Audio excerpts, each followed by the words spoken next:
What is going on, everybody? It is week 5. This is Fantasy and Frames pregame show. We are all miscombobulated this morning, but we are going to get right back on track right now. 9 o'clock on the east, 6 o'clock out west. We have our boy, the Minister of Defense, Nate Markham, joining us, as well as the CEO, Jorge B. Edwards. Guys, good morning. I know it's early. We ready for week 5? Or is it week 6 or 7? What week? Yeah, exactly. It's getting to that point where they start blending together a little bit. You know what I mean?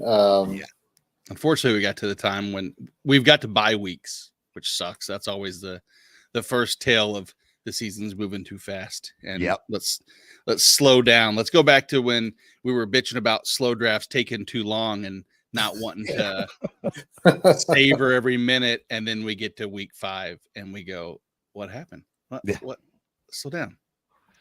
I believe I said this on a show just not too long ago. We waited, whatever it was, 9 months from the Super Bowl to get into football, and it's already week 5. And we're like, wait, where did it go? No. Already 5 weeks in. I do want to give a shout out to Nate here because for those of you who are unaware, he finished number 1 in week 4 for IDP rankings over at Fantasy Pro. So congrats there. And you're holding down number 3 overall on the season today. I know you want that number 1, and I know you'll get that number 1. But that is a heck of an accomplishment. It's one thing to be somebody who is, one and done, but you've been maintaining consistency for the past 3 years in this competition, and just kudos to you, man. Great job. Thanks. Just trust the process, I guess, and I'm like to not have these blow up weeks where but that's that's the trick of the rankings sometimes, and let the cat out of the bag. Sometimes when you're not too contrarian, it can pay dividends or it can bite you in the ass. That's the thing. I hate to spoil some of the news, but I know a person who one time basically just started consensus on basically just Thursday games went into it, and then moved 2 people total and finished first overall one time. And I thought, what a crock of shit. But, it is what it is. It's consistency is like you said. That's the key. And that's what we strive for here. And it's like you said, get consistent and trust the process. Yep. So exactly. Congratulations to you for that. Guys, we got another London game starting in about 25 minutes or so. Let's dive into that one real quick. Jacksonville at Buffalo in London. Buffalo is favored by 5.5, 48.5 over under. Nate, who we got that's out and who is out that's really going to matter in this game for Buffalo?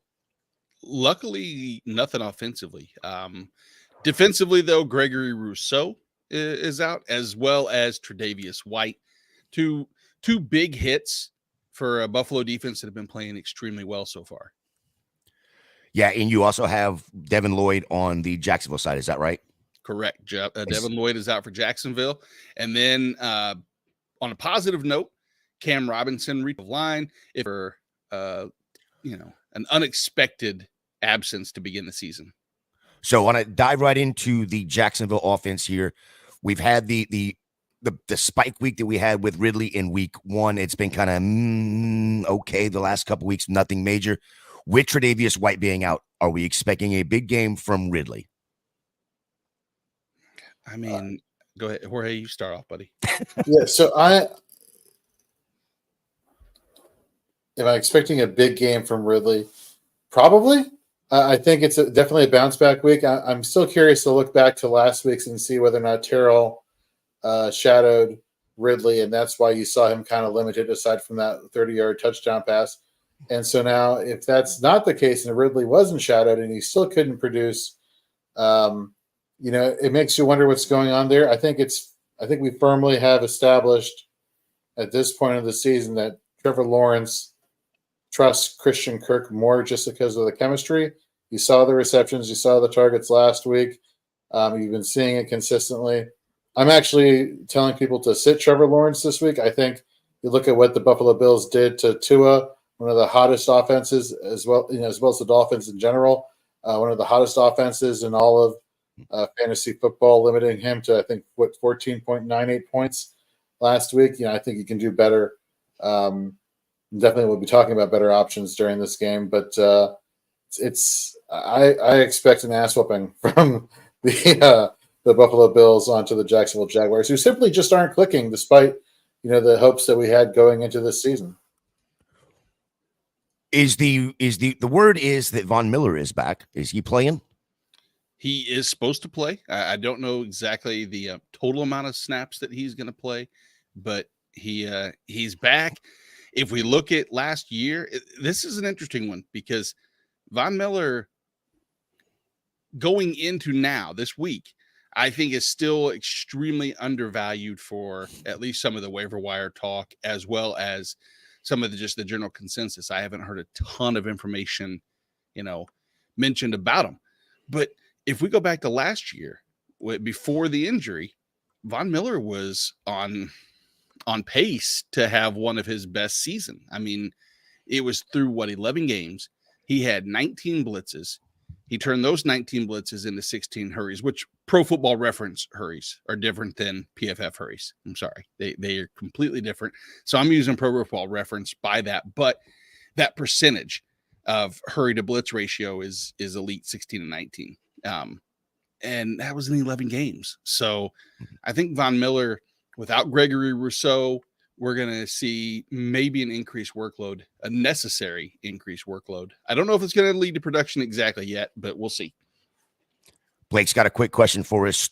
He wants to start Lawrence against the Bills or Stafford against the Eagles, Jorge. Like I mentioned, I'm fading Lawrence this week. The Bills are only allowing 9 fantasy points per game to the quarterback position. The Eagles have been very generous, allowing 21 points per game. Plus, you're getting Cooper Kupp back. You know what you're getting in Cooper Kupp. Not expected to be limited. You know what you're getting now with Puka Nacua. Hell, even Tutu Atwell over the top. Kyron Williams. I trust these offensive weapons and what's going on in Los Angeles more than I do what's going on with Trevor Lawrence and the Jags offense. John's got one here. Morning, gentlemen. Good morning, John. Is it the PPR, James Cook or Devon Achane? Nate? I'm going with Devon. I'm going with pretty much any running back with the Dolphins today against the Giants defense that is just let's put it this way. The Dolphins are an implied 30-point total today. So we know scoring is going to happen. And it's not like I really expect Tua to just pass all over him. I mean, the Giants allowed the 9th most rushing yards, the most touchdowns, and we've seen I think a shift into Achane as far as their lead back. I mean, I think that it could change, but that's the lead. That's the way I'm leaning. You leaning the same way there, Jorge? Yeah, it's.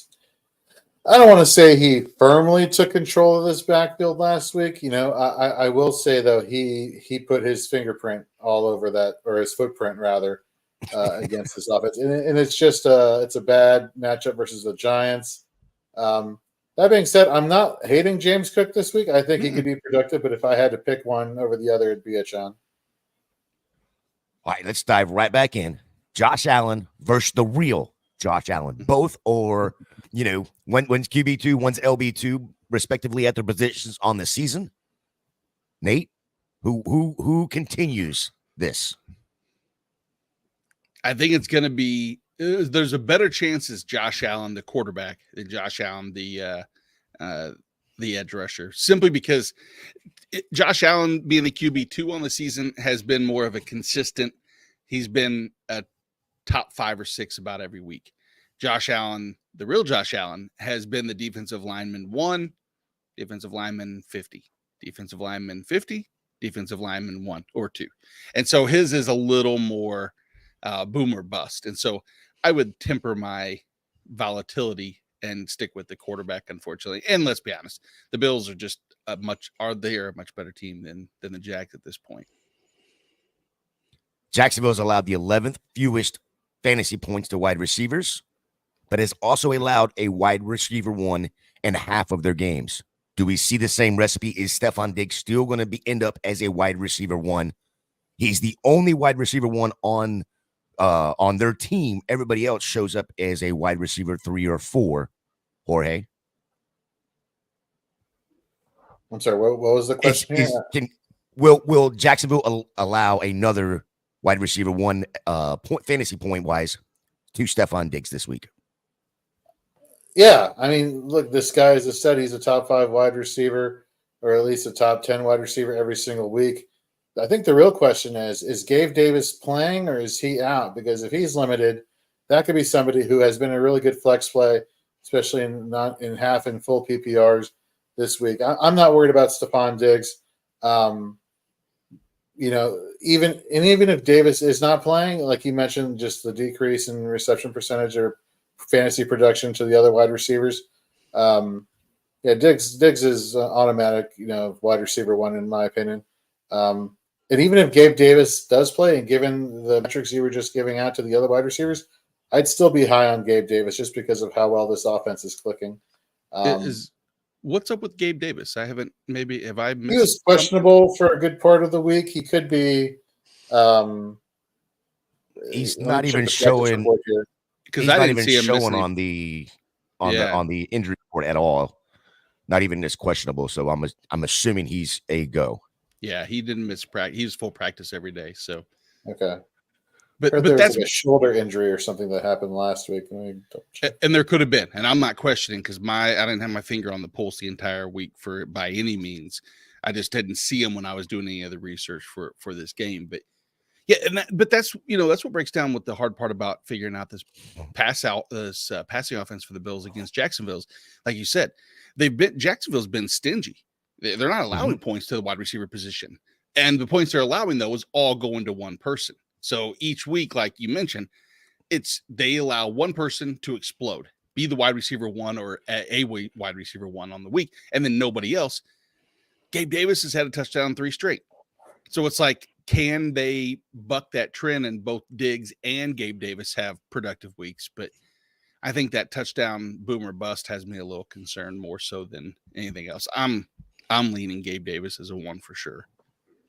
Yeah, I think I'm with both of you on this. I truly think that if a team can do it, it is this Buffalo Bills team. They can buck that trend. Real quick, Blake's got another one for us. Which running back would you start in a non-PPR, Monty or Hall, as a RB2? He has Bijan as his RB1. Nate, dude, I think Montgomery's going to have a monster week. I mean, with so many pieces out, everything should funnel through him. And Carolina, as stingy as they can be, they're just missing some pieces defensively as well that could open up even more holes for Montgomery. And I like Breece Hall. I think that's his, this is his week to prove it. But I'm not 100% sold it's going to be exclusively him. All right, I want to get to this one right here real quick because I know Nathan's got to figure this out before the 9:30 game. Okay. Which one does he sit this week? Is it James Cook? Is it Breece Hall? Is it Joe Mixon? Standard league, Jorge? Cook. Sitting Cook. Nate, you with that? In standard, yeah, I think I am start. Yeah, I'm sitting Cook as well. Sitting Cook as well. All right, awesome. It's hard over Mixon. One more question I have on this Jacksonville game for you guys. Evan Ingram, is he going to have a bad week? The Bills don't give up very much to the tight end position. So is it Evan Ingram having a bad week, or is it the Bills allowing points to the tight end? Which one gives, Jorge? Like I said, this is going to be a tough matchup for Trevor Lawrence. And so the real question is who's he going to have be the guy he's locked into? And I still think it's Christian Kirk, even though it is a tough matchup. And that just means the targets are going to be scarce. And I don't think if you had to pick another receiving option for the Jaguars, is it going to be Calvin Ridley or Evan Ingram? I think you're going Calvin Ridley. The one argument I guess I could make against that, one argument I can make against my own argument is how effective is Von Miller? How effective is AJ Epineza going to be against this offensive line? Are they going to give Trevor Lawrence not a lot of time to throw the ball? And if that's the case, then I could say, Lawrence's average depth of target take a hit there, and therefore needing to get the ball out quick to Evan Ingram. But again, this is not, even though he's slated to play, how many snaps is Von Miller playing, and how much is that going to not draw away attention so Epineza can get the one-on-one matchups? If this was a full strength, edge rushing situation for Buffalo, I would be more inclined to say Evan Ingram. But since it's not probably going to be the case, I'm not too high on him this week. All right, so Blake's got one more he's got to figure out before this 9:30 game. Kittle over Ingram in a non-PPR? Nate? Yeah, that's always been Kittle's it's a saving grace. It has been, is the touchdown upside. And so I have to agree with Jorge too, is I don't like any offensive, upside for Jacksonville against this Buffalo defense. And it just feels easier to go with Kittle. I'm trying to look and see. Kittle has they're the Sunday night game, right, against Dallas. Yeah, so that's, I know. And that's big D matchup right there. So well, you look at the divisional game last year in the playoffs. Kittle had 95 yards, put up 17 fantasy points in full PPR.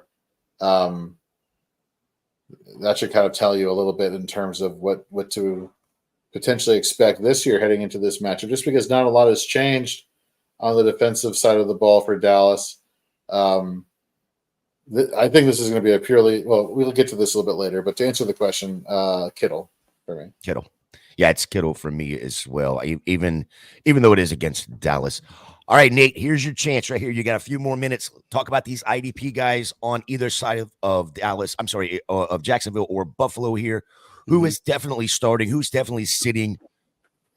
Yeah, so, I mean, you're starting Josh Allen. All the boomer bust talk I was saying earlier, still, the proof's in the pudding. He's had 2 games where he's had 3 sacks. He's the only person in the NFL to do that so far. But it's not, I wouldn't throw all my chips towards him, but you're not taking him out. The return of Von Miller does not mean that I'm starting Von Miller. I'm just going to pay attention. Jorge touched on what the effect was, and if it's Epineza, or it could be Leonard Floyd. Leonard Floyd's probably has a chance to see maybe some attention. I don't know if attention's taken away. That's the hard thing. So I'm probably not going to touch any of the Buffalo defensive line. I will start Terrell Bernard and Matt Milano in this matchup, as LB 2s and 3s, maybe LB 4 for Milano. But on the other side for Jacksonville, Alocon's always a must start. There's no doubt about that. But now Chad Muma, again, full workload with no Devin Lloyd. I do like Chad Muma in this matchup. I hope that they, I would like to see him unleash him a little bit in some of the pass rush, because we saw that at times where he could be successful. And then defensively wise, or defensive back wise, our guy Rayshon Jenkins has had decent weeks. He hasn't had that big week yet. We're still waiting for that. Most of that's been Andre Sisco with some of the splash plays. But Jordan Poyer does come back. Jordan Poyer hasn't exactly had that big week yet. So you can put Taylor Rapp back on the bench or drop him. You should have never probably picked him up anyway. But, Poyer returns. So it'll be middle of the pack, defensive back 2 for Poyer. That's about it. Jorge, you got anything else that I missed? Nope. That sounds, it's no, I totally good call on the Leonard Floyd pick. I think if anybody's going to be the one who's the most productive, it's probably going to be Leonard Floyd there. But no, you mentioned Rayshon Jenkins. We look back to last year; he was very big play oriented, I want to say. So yeah, I mean, you're kind of counting on that against Buffalo, which I don't know. I don't see it happening, to be honest with you. So yeah, no, I think you hit the nail right on the head for all of them. Awesome. Well, that wraps up the look at there. We got it in. Even with all of our confusion this morning between the three of us, well, between myself and Jorge, Nate was not involved in the confusion. We did get through the 9:30 game before it kicked off. Let's move on to Houston, Atlanta. Atlanta is favored by 41.5 over under. Who's out of this game currently, Nate?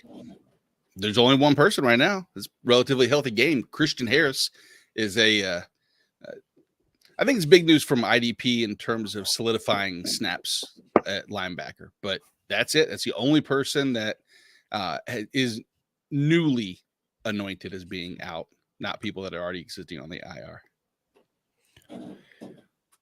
All right, let's talk about this vaunted Atlanta offense.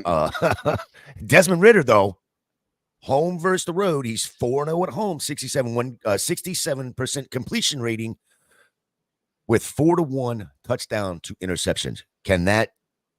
Is that sustainable for him? I know that. I know the answer to the question. If you're asking the question, you know the answer already, Gator. You know it. Houston D, though, on the road is allowing 71% completion percentage. Is there any correlation with these two? With Desmond Ridder at home, 67%, Houston allowing 71%. Are we going to see a passing game out of Atlanta this week? Is this the week that we see that, Nate? I still can't believe it. Yeah. Jorge, do you? Look, let's think about this for a second. Let's assume that Atlanta did have a high volume passing attack, which technically, attempt wise, they did. We look from weeks 2 through 4. Ridder had 32 passing attempts, put up 21.4 points against the Packers. Okay. Then in week 3, I believe it was at Detroit, 38 passing attempts, only 6.3 points. Jesus Christ. Last week versus Jacksonville, 6.2 points with 31 attempts. So it's not looking good there, Gator. It's not looking good there. Yeah, I mean, I'm the Houston offense looks really good, but this Houston D is not great. There's with all the they allow so much through the air, but they also allow the most rushing touchdowns with 7 of them on this season. Seventh most fantasy points to running backs. We all expect Bijan to have a Bijan day. Are we going to have Tyler Algiers? Is Cordero Patterson going to be involved in this week in the running game? He hasn't been since week 1, referring to Algiers. I actually like Houston's DST in this matchup. I just feel their edge rushing situation is more than serviceable to get past the offensive line blocking of the Atlanta Falcons. I do like the linebackers for Houston with Perryman and Tuatua probably leading the way there. So I guess I'm not as concerned with the defense there. I am more concerned with the offense for the Atlanta Falcons. As I say, do you like the defense because because of who they're facing? Yes. Yeah, okay. Oh, this is strictly matchup based. Absolutely. Yeah. All right, let's get over here to Mark's question right quick. Happy football day to you, Mark, as well. He needs one in his flex. Is it Mike Wilson, Samaje Perine, Josh Downs, or Kadarius Toney, Nate? Mm-hmm. That's tricky. It's funny because I want to lean Michael Wilson, simply put, because of how Arizona has their matchup. So here's Cincinnati. Here's the crazy thing. Cincinnati has allowed the wide receiver 2 and or 3 on opposing teams to have these great games, but not the ones. So since he's clamped down on the number 1 receiver, but they've allowed the number 2s. For instance, week 1, it was Elijah Moore, not Amari Cooper. Week 2, it was Nelson Aguilar, not anybody else. Week 3, it was Tutu Atwell, not Puka. And week 4 was Nick Westbrook-Akini, not DeAndre Hopkins. So is that a trend that continues? Maybe. But I think this is going to be, I think Arizona's going to have the ball more than what we think, because Cincinnati has proven that they're not really moving the chains all that well currently. And so I'm leaning Michael Wilson he knows that we have gross matchups or situations. Wilson, Perine, Downs, or Kadarius Toney. Jorge, what about you? Man, you know what? I want to. The targets have been sporadic for Josh Downs, but I want him to be a thing so far this season. But for me, Michael Wilson, you listed off other reasons why, just the matchup.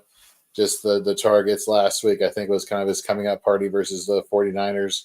I guess my thought process is here is if they get up on the Bengals, does this shift to a James Conner game to kind of keep the time of possession in their favor? If so, that would be a concern. However, if the Bengals for some reason start clicking and start remembering that they're the Cincinnati Bengals with Joe Burrow and Jamar Chase and Joe Mixon, no T. Higgins this week, then I'm leaning, very much so Michael Wilson's direction. Either way, given the options, I still think it's Michael Wilson out of everything here. Yeah, Michael Wilson is the ultimate answer for me as well. Real quick, everybody that's over on Twitter, over on Facebook, please jump over to the YouTube side. Join us in the chat. We will answer all of your questions. We will get Nate to maybe even do the gritty at the end of the show if you so request. But that is, you have to request it first for that to happen. It's good gritty. What was that? You can do the gritty? Oh, yeah. I would twist both ankles and break both knees. So I'm glad Nate's the one that's doing it. So. Yeah, well, I would not put you in that position. You are still in recovery now from trying to do the gritty on stairs. So we won't allow you to do that. Yes, that's great. Touche. That's exactly what I was doing there. Yeah, half point PPR, start one. Josh Downs, J-Mo, who is in the game, but there is going to be a pitch count for him. Gus Edwards, Tyler Algiers, or again, Kadarius Toney. Jorge. Give me the Gus bus. I just, the Steelers have been susceptible to the running game ever since week one. This should be a slugfest between two divisional rivals, and I'm taking the conservative approach here for Baltimore, even though Lamar Jackson is quietly having one of his best seasons as a pro at the quarterback position. So you may wonder whether or not that's going to be leading to more of a pass-heavy game versus the Steelers. I still think it's Gus out of all the options here. Nate, you along the Gus bus there? Or? I am, yeah. And they get their offensive line starting to even come back together too, which is even more incredible. I think that might lead into some of Lamar's best seasons also. I think he's like 5th or 6th in the league in rushing right now. And I think a lot of that probably was the lack of Ronnie Stanley and Linderbaum. Now they lose Morgan Moses, but I think he'll play. One more, Zay Flowers or Christian Watson in a standard. Nate?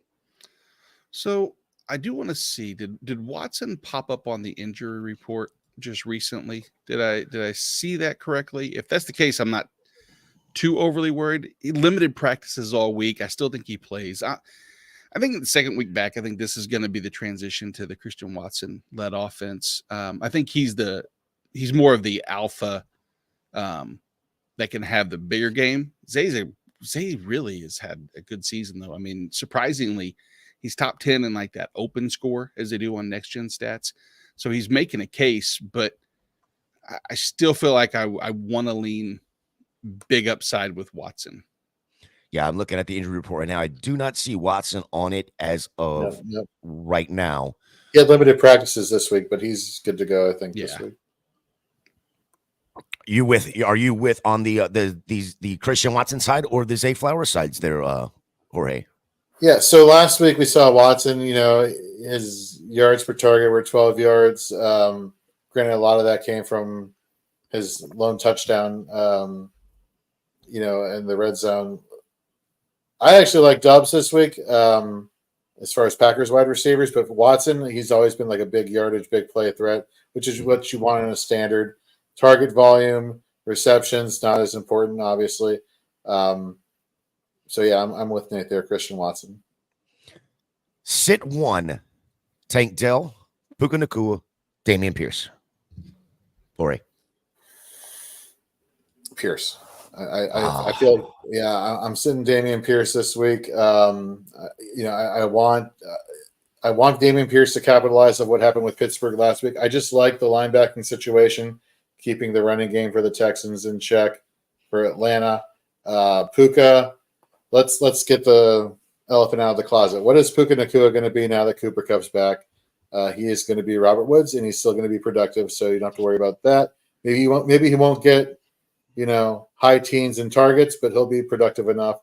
And Tank Dell, yeah, I think this is a bounce back game for Tank Dell. It seems like it's either a Nico game or a Tank Dell game.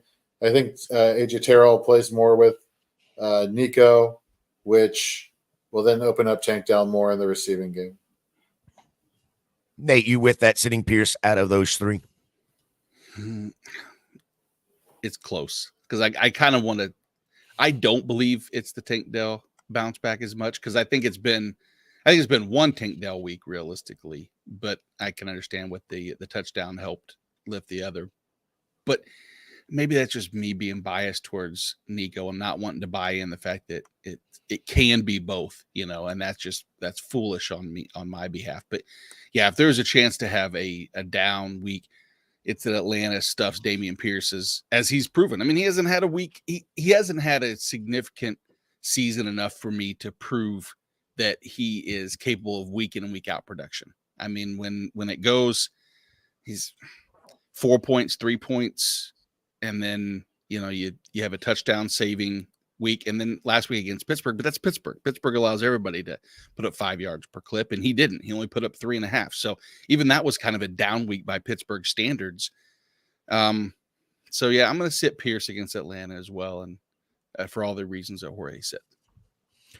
Alrighty. Let's get back over to the Atlanta-Houston game, which we kind of just were talking about there. CJ Stroud is now up to 151 pass attempts without an interception. That's third behind Dak at 176 and Tua at 152. Do we expect that trend to continue for him and just continue right on down the road without another interception or without an interception to start off his career here in Atlanta? CJ Stroud going in there, let's say he puts the ball up 30 more times. He takes over Dak at 1. Are we looking at interception at all from the Atlanta D today? Expectations anyway. Nate, Minister of Defense. Man, I want to root for CJ Stroud to get this. I wonder how much that is pressing on him if this is one of those situations. What do you guys think? Do you think that this is a conversation that beat writers are having with him to the point of a little bit of trepidation, or do you think that's something that they were told don't let's not talk about it, let's just let it happen organically? Beat writers are going to talk about it, right? They're going to. They will. They are going to. We're talking about it. Shit. The question is, and I think the answer is yes, but can CJ Stroud put that to the back of his mind and just go out there and play ball like he has been doing? He's done it to this point. I don't see why he can't. Yeah, that's my feeling. Yeah, he's I believe he is number 2 in deep ball pass attempts and completions. He's number 5 in passing attempts. The yardage has been there. The deep ball play has been there. Just the passing volume, you just can't deny it. And even if he throws a pick, I think he has enough yardage that kind of compensate for you if you're in a 4-1 or a 4-1 or -2.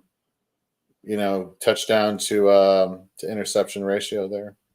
Here, I'll make a quick bold prediction. I don't think he throws an interception today or next week, and he goes into the bye week without throwing an interception. That's bold.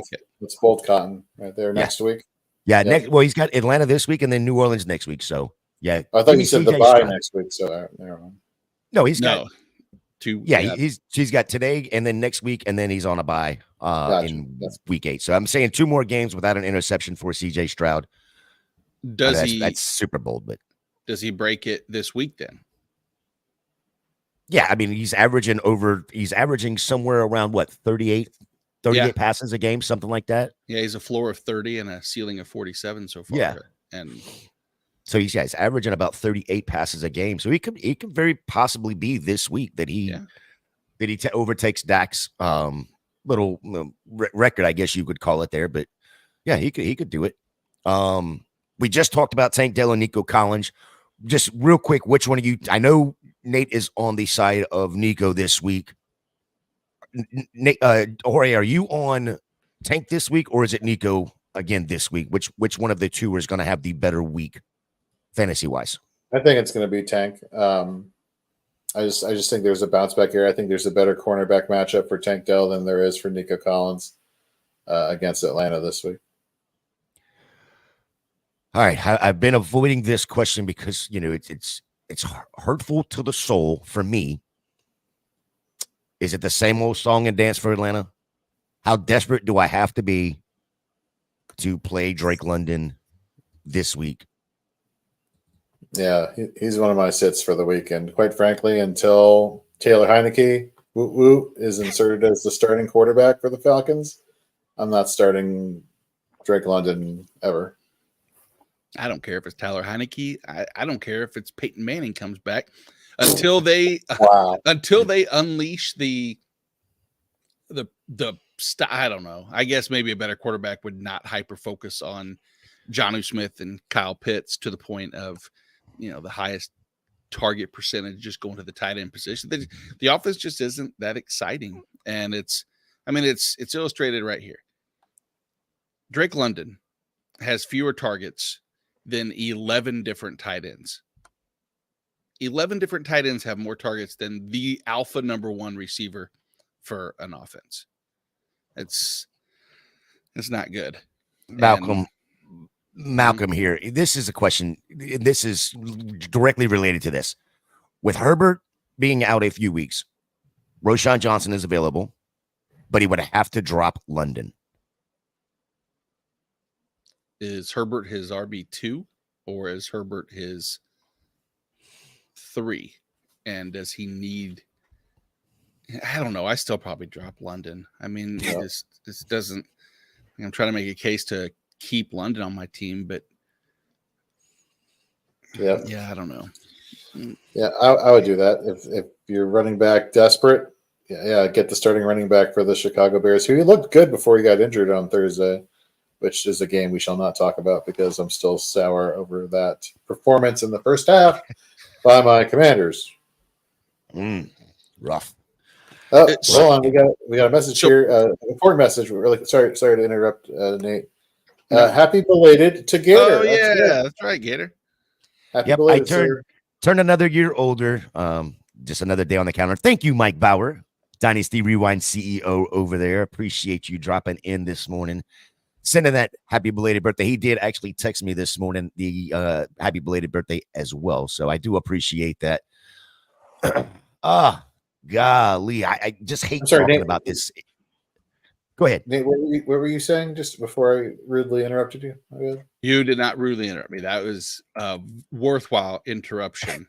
And I want to make sure, are we Roschon cleared concussion protocol, correct? Or not? Is that something we have to worry about with Roschon? And last I checked, he was still in it. Let me go to the old interwebs and find out that.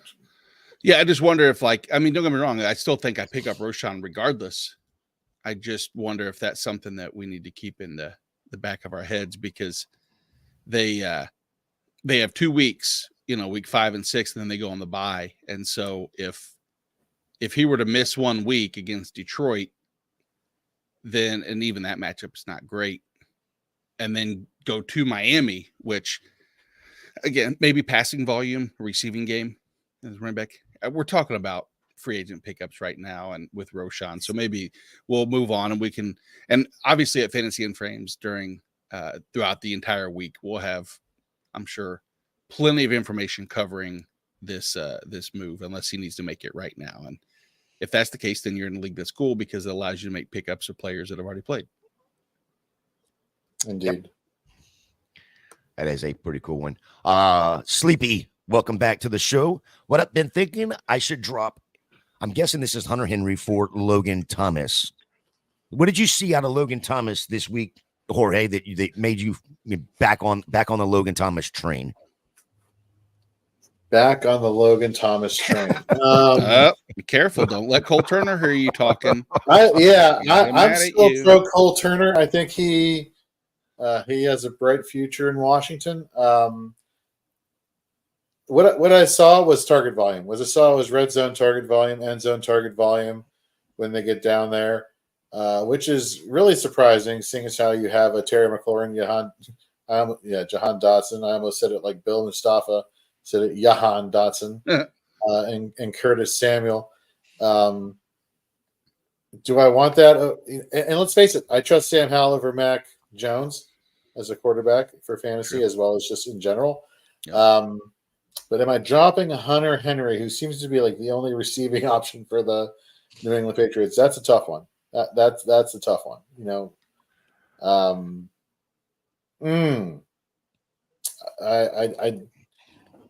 I think you keep Henry just because of what I just said. He seems to be the only consistent receiving option there for New England. Although Thomas put up performance.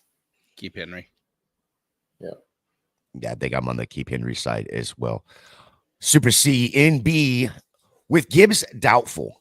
Do I start Tajay Spears, P. Ryan, Matt Breida, PPR? Nate. Man.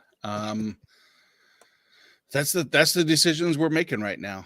I wish I knew what the Saquon situation was entirely. I don't know if I feel comfortable. Last said is doubtful, unlikely to play this morning. I mean, that's what I've seen too. And if that's the case, I'm going Breida. Even against Miami, I feel like the volume is more, the guaranteed volume in my eyes is there more so than with anybody else of that list. Yeah. We'll get to this game here in a little bit, but I'm the coach speak that we got this offseason about Gibbs is exactly that. They're not using him nowhere near like they said they were going to, or at least not to the volume that they said they were going to. Did you guys see the Austin Eckler, Matt Harmon conversation about Gibbs? No. So Matt Harmon and Eckler have their fantasy show, and Eckler was breaking down what he saw in Jahmyr Gibbs' running approach, and from a micro aspect, like he's like, what you saw at Gibbs is that when he hits the hole, instead of just hit the hole fast and like we all expect him, like any athlete to do, is, well, he's so fast, he should just, those holes are open, he should just run straight through and get 15, 20 yards every time and catch the ball and turn and run. And I know that's such a generic way of saying it, but the way that Eckler was explaining is that you can see he doesn't have his, shoulders turned pre-cut or pre-movement. He's like, and you're seeing him just make direct cuts instead of the quick slashes. And his explanation was that Gibbs still has a ways to go to be an effective running back. And unfortunately for Gibbs owners, David Montgomery's looked extremely efficient, and they've been successful. And what coach, Dan Campbell's not, why buck the trend just to get Jahmyr Gibbs touches if you don't need them? I know we love him, and I know that he's going to be valuable for that team going down the road, but in the now they can do it with Montgomery. So it's going to be tough with Gibbs, unfortunately, but maybe that's not a bad thing, is to have him be doubtful and not have to put him in. And he's still getting double-digit points because of his receiving. But I'm saying Breida. What about you, Jorge? Breida? Yeah, Breida volume definitely going to be there. Yeah. All right. Would you trade Stevenson for Cooper straight up? I sent the trade in one of my leagues. I'm assuming this is Amari Cooper, right? Yeah. Right, as opposed to first name. Yeah, that's a good call.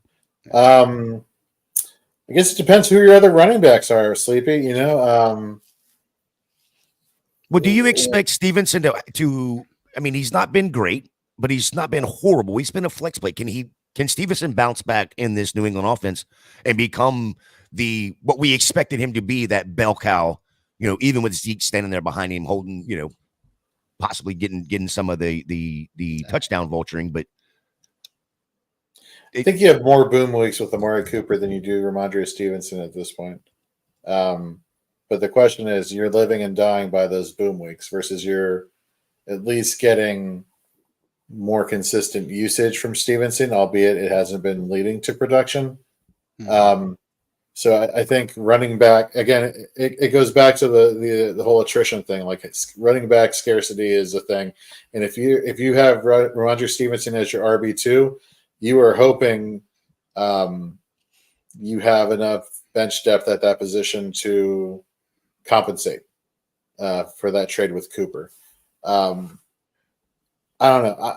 And it also depends on your record, right? Like if you're desperate and you need these boom weeks more often than not, then pull the trigger on the trade. But I'm still holding out faith for Ramondre and this running attack to because look, Bill Belichick must have learned last week. Hey, Mac Jones, he's not the answer.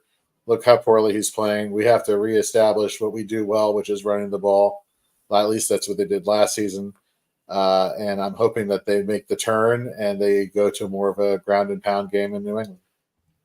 Yeah, and actually, the value I see in Ramondre is similar to that, but I also think it's because I think they're going to lose 4 of the next 6 games, and I think that they end up having to pass the ball so much more, and hopefully that increases Ramondre's floor in the receiving game, which is what we were hoping after like week 1, where he had 6 targets and 6 catches for 64 yards, nothing in the rushing side, but that helped give him that support that floor. But you're right. I think that if there's a team, if there's a coach that's going to get someone who's not seemingly as involved, he's averaging about 18 touches a game. I mean, that's pretty much what we were hoping for. But I'll take 23.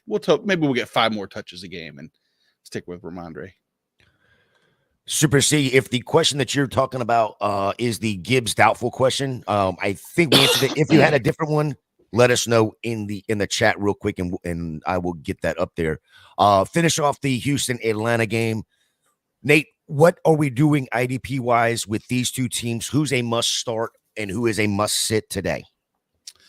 Yeah, with Christian Harris out, Henry To'oTo'o is in with Denzel Perryman, especially against this Atlanta team that should, as we expect, not to spread outside too far or deep. It's probably going to stay within the hash, and I think the linebackers should be able to eat pretty well. I think Jalen Petrie is going to have a good week. He's finally starting to be a little recovered from that lung issue, and I think we'll see him more heavily involved, and he'll be that defensive back 1 that we've been hoping for the entire time. From the Atlanta side, it's Nate Landman is a name that many people are talking about. He had a really, really good game stepping in for Troy Anderson. And I think that continues this week too. I think that he has that volume enough with Houston. I mean, like we said, if CJ Stroud's averaging nearly 40 pass attempts a game and they get Dameon Pierce involved, they should be able to keep everybody fed pretty well on the Atlanta side. I don't know if I trust any pass rushers per se. Richie Grant has had a really good start to his season as well, but these are kind of foregone conclusions. I think the sneaky one is Jonathan Grenard, who Will Anderson's getting most of the press, but Jonathan Grenard's actually been receiving more of the team press. They think that he's more underrated than people are giving him credit for, and he's returned some of that faith in some of his sack upside or sack volume right so far on the season. Jorge, anything you want to add to the Houston-Atlanta game? Yeah, I guess my question for Nate would be here: if I'm, they're bringing back Perriman this week, do you expect, or have you seen anything in terms of like every down roll usage expectations? Are they working him in, and if so, does that kind of give a bump to To'oTo'o for you, and like specifically like in your rankings or whatnot? No, I don't know exactly what the count would be, but if they're getting them acclimated back in, I mean, Blake Cashman is probably the one who they would split with. And so maybe it moves To'oTo'o up just a little bit, but not enough to move the needle for me. I will be interested to see exactly what his snap share is. I expect a full load for Perryman personally, but I've been wrong before, so I wouldn't put it past me. But full practices all week, no limited practices at all for Perryman is usually optimistic for a full workload. Good call. We just had a Trevor Lawrence touchdown pass to Zay Jones. In the back of the end zone over there in London, along with getting roughing the passer on the play. Welcome back, Zay Jones. Moving on to the Carolina Detroit. Detroit favored by 9.5. 44 is the over under. We got a couple players in this game that are out that are going to hurt some fantasy teams. So, Nate, go right ahead. Who is out of this game? that's going to kill my fantasy team this week. Yeah, I'm going to sign Jorge up to read this. The players that are out. I got to start off with the depressing news. It's like, hey, everybody. Hey, you have Amon-Ra as your wide receiver 1. Well, you don't this week. He's not up. This week. Hey, were you hoping to have Jahmyr Gibbs as your flex play and be able to, I don't know, run out against this Carolina defense? You were? Not this week. Nope. Yank. How about Brian Branch? He's been a stud safety / slot corner that's been making plays week in and week out against a Detroit team that very easily could hyper target that area of the field. You don't have him either. How about hey, we do have Jameson Williams. Correct, exactly. And watch, Jameson Williams will come in. He'll get 1 target, 1 catch, 32 yards, and a touchdown like he did last year. And then he won't see the ball again, and it'll be all Sam Laporta and David Montgomery. And then it'll just cause even more chaos, and no one will know. Actually, it'll probably be both Reynolds on the ground and in the air, I'm sure, if we know Detroit well, to play with our emotions. I like Josh Reynolds this week. You know, that is probably the one he has Goff has the most rapport with. But I'm with you. I think this is going to be a heavy Montgomery game with some Laporta, who, let me tell you, wow, this rookie tight end has been playing lights out this year. He should definitely get a bump in volume. Definitely. Josh Reynolds, technically, I should know that too. He's actually questionable as well. And that's a groin injury. So it's something he was limited all week. I think he plays, but it is another one just to be careful with. I would start him if you're really, really desperate. Like I have Josh Reynolds right now as a wide receiver 4, which I think is pretty solid. Where do you have him at, Jorge? Are you higher than I am? Let me see here. Let me pull up the rankings real quickly. Because I see some that have been as high as, 24, 25. Ooh. I know. And that's it. Well, I mean, that's the issue that comes along with having the bye weeks. Yeah, I have him at 46, so not too high there. But that was before the Amon-Ra injury, so I should probably hit update right now. You should probably update that. Yeah. Yeah. And especially, that he needs to be bumped up into a wide receiver 3 talk, I think. Yep, right there with you. With the beat up secondary of Carolina, are we expecting? And you talked about Josh Reynolds, but going to the quarterback there, is it Goff? Is he an automatic play from now on until further notice? Jared Goff? Man, I mean, he's a QB1 for me. I don't know. That's the hard thing with Goff, though, and Jorge will probably agree, is that if you drafted Goff, most likely he was your number 2 to probably having, like, you probably took someone like Mahomes or Allen or Hurts, and then just at the very end, if you needed a bye week fill in, if you went that route, if you have deep enough benches where you would start 2 quarterbacks, or he was the Anthony Richardson quarterback that, the safety and the fire and ice type thing. But must start this week, yes. Jorge, what do you think going forward? If you have Goff and say Joe Burrow. Oh yeah, there you go. And Goff has all his weapons?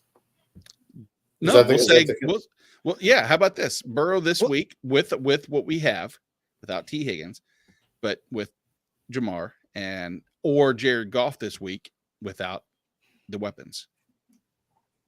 Man, I'll still take Burrow, but you give me full complement of weapons for both teams. I'm kind of leaning Goff, to be honest with you. I have Goff like quite a bit higher than Burrow this week, and I don't like it because I keep looking. I'm like, I can't do this. I got to move Burrow up. But it's like the names that I want to move him ahead of are, do I move him ahead of Stafford against Philly? I would think maybe, but Stafford has been uncharacteristically unlucky. 3 passing touchdowns against a Philly team that allows a lot of passing. Do I move him ahead of CJ Stroud? No, I don't want to do that. I had him below Sam Howell, and that's locked in. Had him below Justin Fields, that's locked in. the Jordan Love one is the one that is right there. That's hard. And I know it's weird to hear Jordan Love that high, but it's I like Jordan Love this week. I think it's gonna be a great. Yeah, no pass rush from Raiders. It should be pretty good. Yeah. Gator, get us back on track. I'm sorry. I mean, I love the question there, but it will. Nate, I pronounce this name wrong all the time. Is it Frankie Louvu? Louvu. Okay, it's the A that confuses me. Does he get plenty of tackles? It's Luvu. Yeah. Okay. Okay. Yeah. Okay. Thank you, Malcolm, for messing me all up. Yeah. Good job. Is he going to end up with double-digit tackles today? Ooh, double-digit. Golly, So I have thoughts on. I have thoughts on this. Double-digit tackles, potentially. I think the thing you should pay attention to more so is the solo tackle to the assist tackle. Because generally in IDP leagues, your solo tackles count for more points than your assisted tackles. And so when looking on his total tackles on the season, I believe it's 12 solo to 11 assist. So the ratio there, while you may get double-digit, it may not help you in terms of like your total fantasy floor. Whereas Camus Grugier-Hill, he's been having more of a better tackle to solo to assist ratio. But I think tackle volume as a whole should be on Luvu's side, as well as just whether it's sack upside, his edge rushing potential. We talked about this in the offseason, Nate. With Avero, I believe that's the last name for the defensive coordinator for Carolina. There were talks about using Luvu off the edge. So Luvu is just a Swiss Army knife that can do it from anywhere. So your fantasy floor should be fine. But as far as looking just for tackles for Luvu,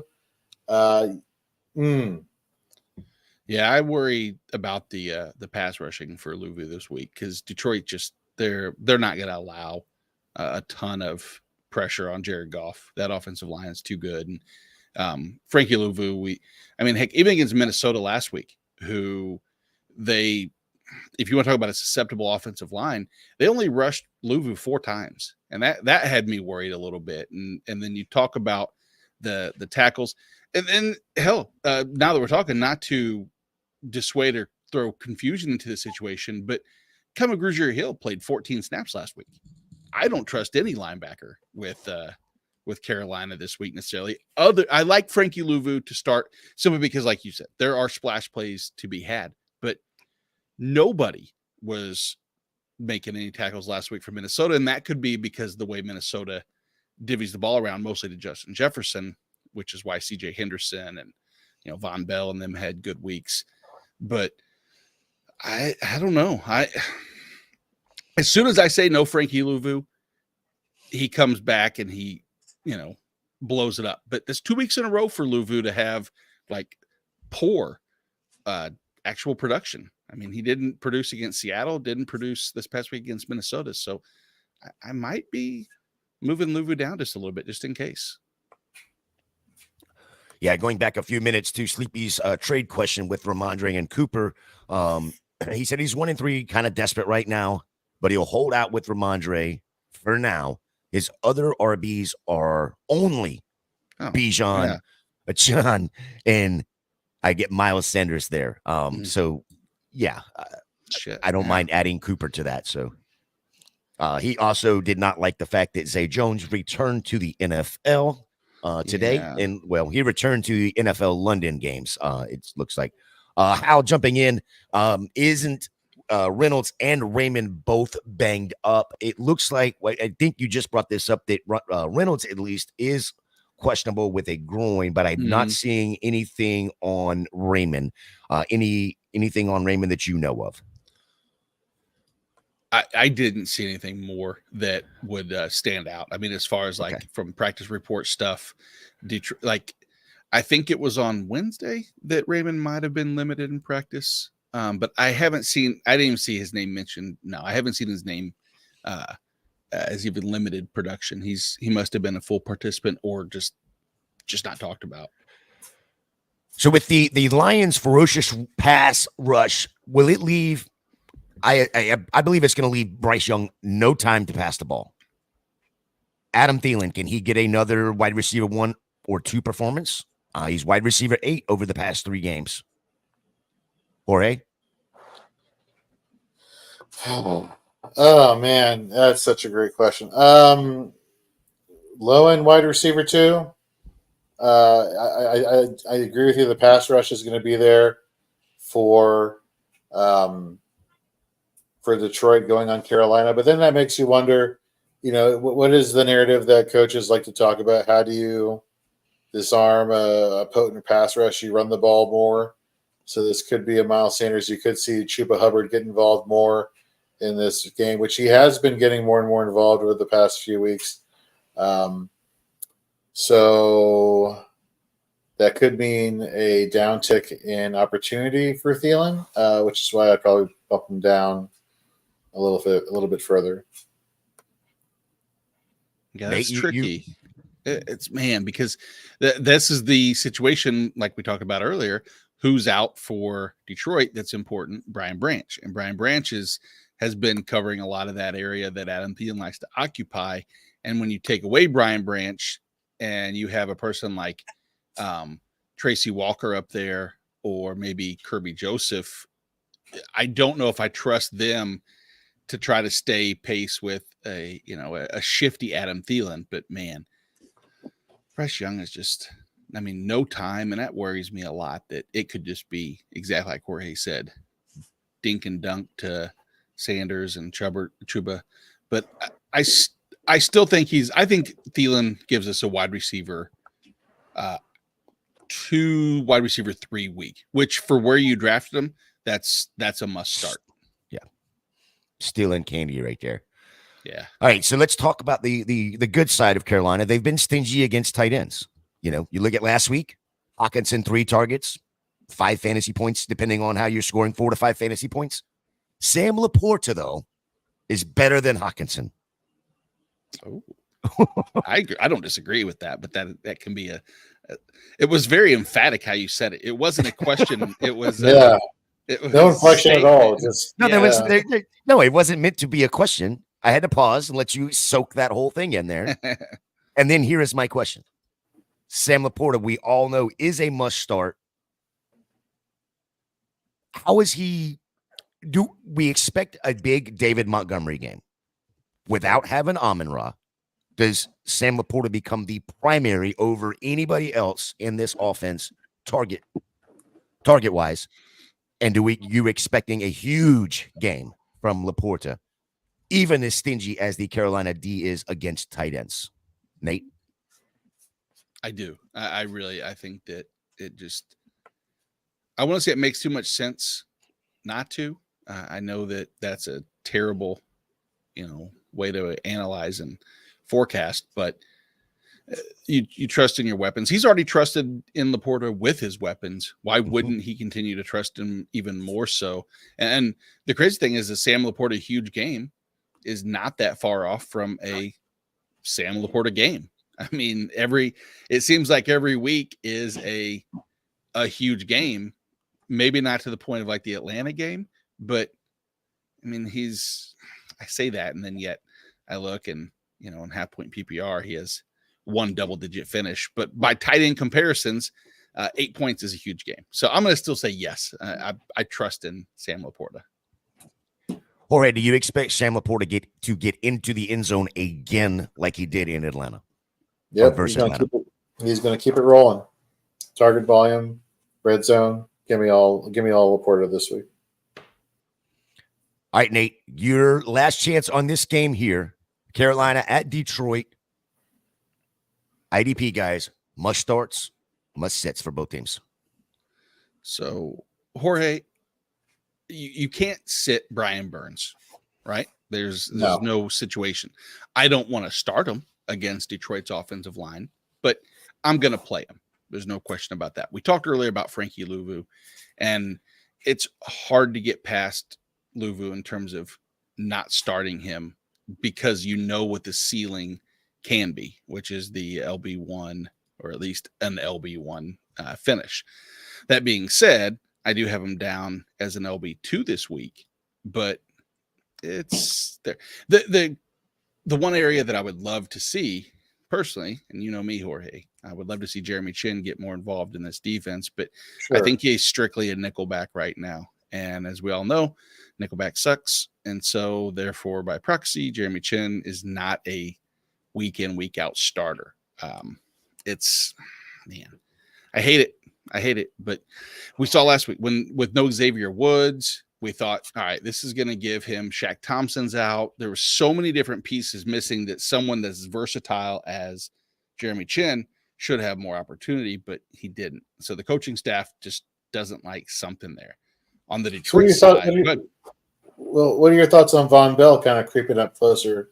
I do. Yes, I'm glad you brought that up because that's the one thing I do like Von Bell in that situation, especially if we think that Detroit's going to just run all over the place. I think that it's Von Bell. I think Derek Brown is an interesting case to from a defensive tackle standpoint of one that the volume should concede plenty of upside for those names. But yeah, Von Bell is one that I shouldn't have overlooked so quick. He should have been one of the first names that I brought up. It's crazy. Him and Jesse Bates both have actually been having such really good production with their new teams that it's like, you hated to see that they were separated from each other, but they've been really solid. I think that a 7 tackle game, something consistent than what he's done the last 3 weeks, is in that range of possibilities for sure. Detroit side, Aiden Hutchinson, how high you have Aiden? Is your 2, 1? Right, he's my 1. So he's my 5. So he's a DL1, sure. He's my 5 right now against Carolina. Look, he's definitely a must start. The pressures have been there. We've seen how porous this offensive tackle position is for the Carolina Panthers. I could totally see him I see the potential there for having a DL1 overall. Mm-hmm. So I don't hate you there. I don't hate it there with you having him ranked where you have him. Yeah, Chandler Zavala, the guard for Carolina, has been the worst, basically the worst guard, or at least ranking wise in football. That left side is so nasty that, and I know that's not Aiden's side. He's more on the Moten side, but I want to see just how they do. And this is a deeper one, Gator. So sorry for the people that don't have these. But if you had to, in a pinch, look for, or even maybe a bet, hey, you want to find a super deep person who might have a sack. I think that there's a case like Charles Harris is on that side. I think that you could look at John Kaminsky, names that are just down the beaten path, but don't be shocked to see pressure coming from that side as well. And so I move up John Kaminsky in my rankings enough that I think that there's a decent sack floor, but don't listen to me. Those are players that you should never be starting because you're going to get 0 or 9 out of them. So don't. Well, unless you're playing in IDP leagues like we are, right, where you're playing 3 DL, 3 linebackers, and you're in a still not league. there. No, okay, yeah, all right. No. Kaminsky is 451. Okay, which is high. That's really high for a guy who shouldn't be that high up. I don't think necessarily. But he showed last week, like with the sack, he had 12.5 points against Green Bay. And so I'm sorry. We spent too much time talking about John Kaminsky. I want to get to some of Hal's questions right here. He is all over this Detroit Carolina game. So I want to get through these questions, real quick if we can. I think we've hit this already. We do feel like Detroit will try to run the ball a ton with Montgomery over Carolina. How do we feel about these running backs to stash before the game? Hubbard, Rivers, Miller, Hill, P. Ryan, Dowell. He does have Kamara, but I'm not sure if Miller is his cuff today. Oof. It's a lot of information to get out right there, Hal. So I guess the question is, if you're going to stash somebody, you have to expect one of two things to happen. You have to expect either an injury to the player ahead of him or an outproduction. Yes or no, Chuba Hubbard can outproduce Miles Sanders. No, Mhm. right? Is there a chance that Miles Sanders re-aggravates the groin injury that he has? Yes. Rodney Rivers, Rams. Kyron Williams, back at practice, back in the game, 100% of the workload. Unless you think he's going to get injured, you're not going to mess with Rivers. Kendra Miller, I think, is the handcuff for Kamara, but I don't think it's a good handcuff. It's pretty loose, flimsy. I can jingle my wrists out of it pretty good and be gone on the land. The hell, Samaje Perine, too many pieces now. Jaleel McLaughlin, 3 running backs in that situation. I'm out. Rico Dowdle, I trust in garbage time, but I wouldn't want him any other time. Justice Hill, it looks like, I believe. And Justice Hill. Yep. Sorry. Thank you. So the handcuff that you're taking out of these is, or who you're stashing out of these, is it just Chuba Hubbard? Yeah. Is Branch going? Is he going on IR, or is it just a multiple week? Do we know anything? I haven't heard anymore. Okay. Will they bracket Sam Laporta, being that he's the best pass catcher on the field, let alone on the Lions team? To go back 1 second, Detroit Free Press says Dan Campbell's hopeful. Brian Branch returns in week 6 versus Tampa. Don't think that's entirely helpful, but it's better than IR. Mm-hmm. And Jorge, you take this next one because I don't want to touch it. Yeah, I think they bracket Laporta.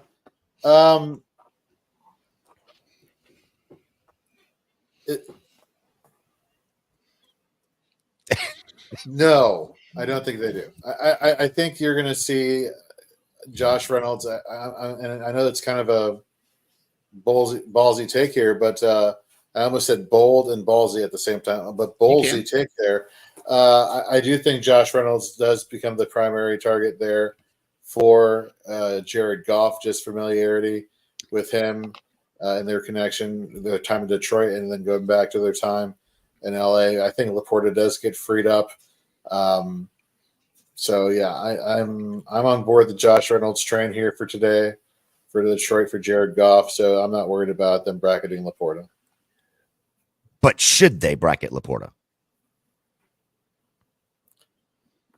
I think they're going to have too many things to worry about with the running game with David Montgomery, to be honest with you. I don't think they're going to want to devote too much time to their tight end.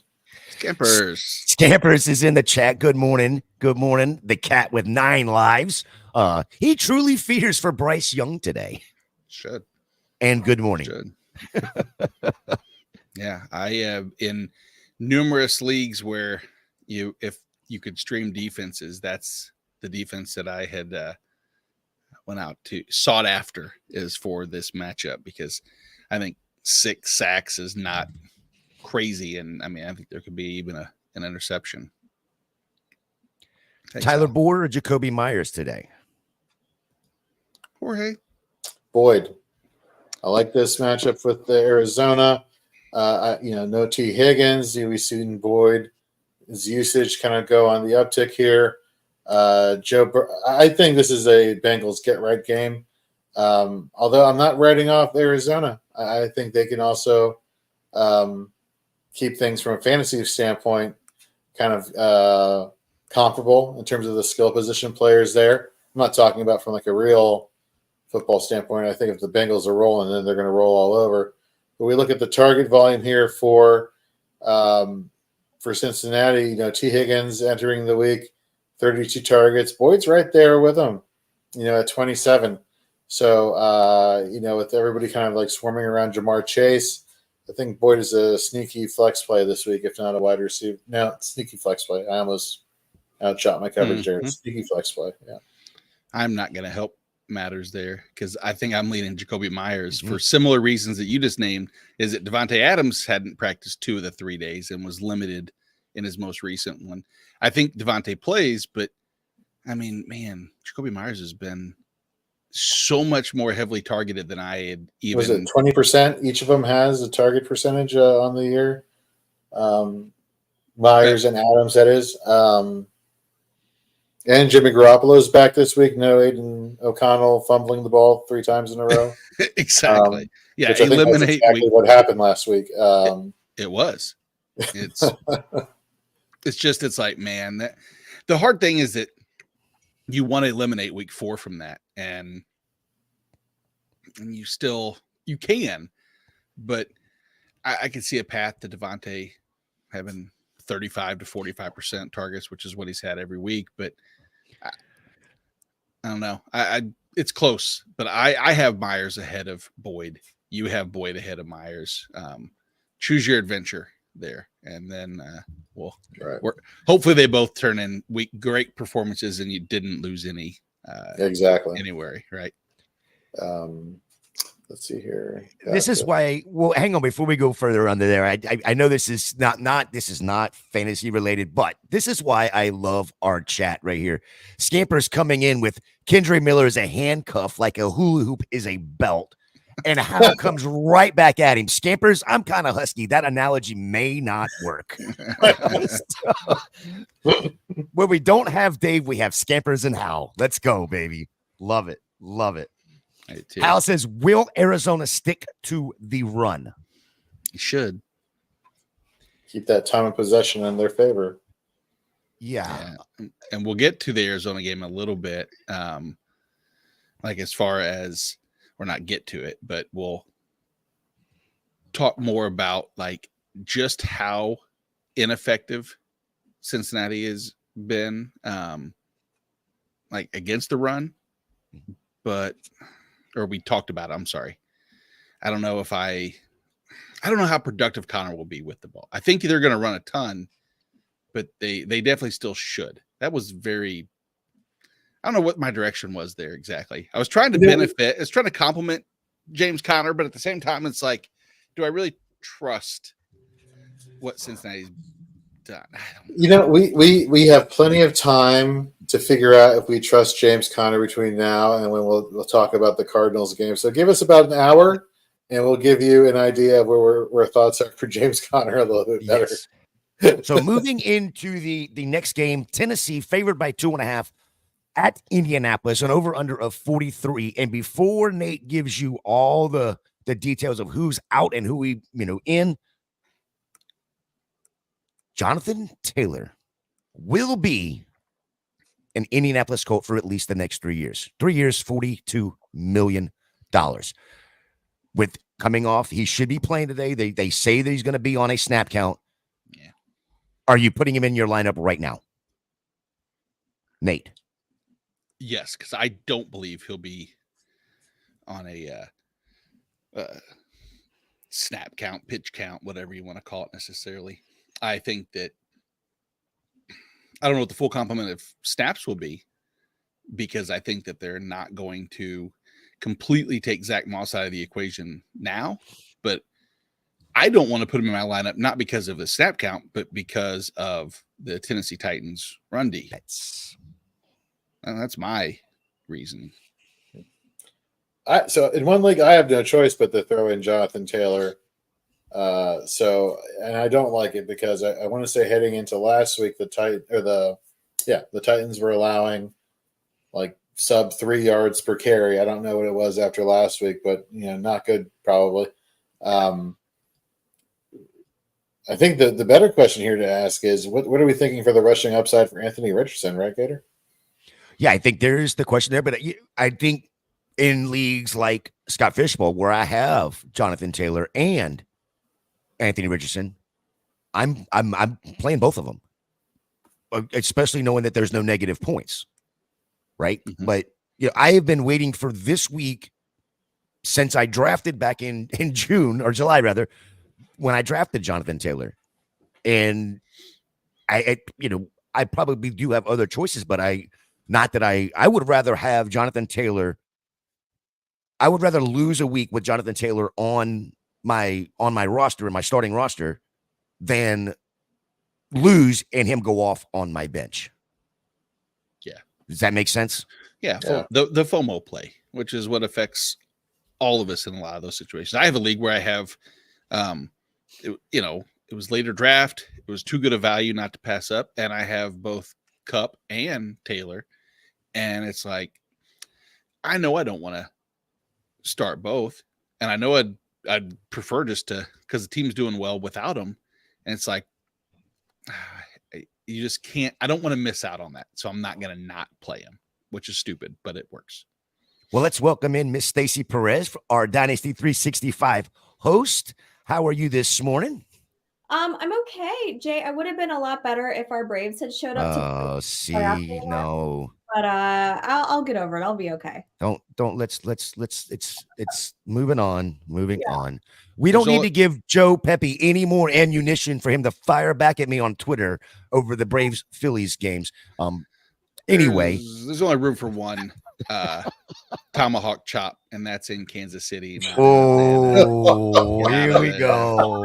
Here we go. It's all right. Get out of here. Only one. All right, Nate. Tell us who is out in this Tennessee Indy game. Who is out? Well, soon to be Ronald Acuna, soon to be Spencer. Oh, sorry. My bad. Wow. Different page. Let's click on this one. There we go. Wait. I got you, Nate. Go ahead and start talking again. I'm guessing. I'm sorry, Nate had to go. He had an emergency service to go. Oh my God. All right, Nate, go right ahead. Who is out? No problem. Treylon Burks is probably the biggest name offensively. I think that goes without saying since there's nobody else really offensively that's out. Defensively, Shaq Leonard's out, which is probably a good thing. It prevents people from wanting to play him, which has been a frustration. Kwity Paye, one of my favorites, is out. That's a pretty good sized loss. And then on the offensive line, Bernard Raymond for the Colts is out this week as well. All right, so we know the narrative. Colts are trying to snap a 7-game home losing streak. Yes, they're bringing JT back. They have Moss. They have Anthony Richardson. But they're going up against, like we said a minute ago, this Tennessee D that is really good against the run. Stacy? Yeah. Are you starting JT? Are you starting Moss? Are you starting either of them at all against this Tennessee run D? Yeah, so I think you have to start Jonathan Taylor, right? I mean, you drafted him to be your starting running back. I don't know how you justify sitting him this week. He probably will be on a snap count. I think I saw that somewhere online. But still, I think, he's a player that is super talented. One of the top running backs, last year being drafted as one of the first guys overall. You have to start him. As far as Zach Moss goes, I think if you're in a pinch, sure. Throw him in your flex if you have to. Maybe you've got some guys on bye, maybe some injuries, things like that. I know I certainly do. So maybe you are throwing him in there just a little bit, but if you have a better option, I probably wouldn't. But in a pinch, I don't think it's the worst thing in the world. Jorge, the Titans pass D was actually really good against Burrow, or Burrow was just really, really bad against them, made them look good. Can we expect Anthony Richardson to be in that top end quarterback range? And what are you expecting from Pittman, Downs, and that receiving core?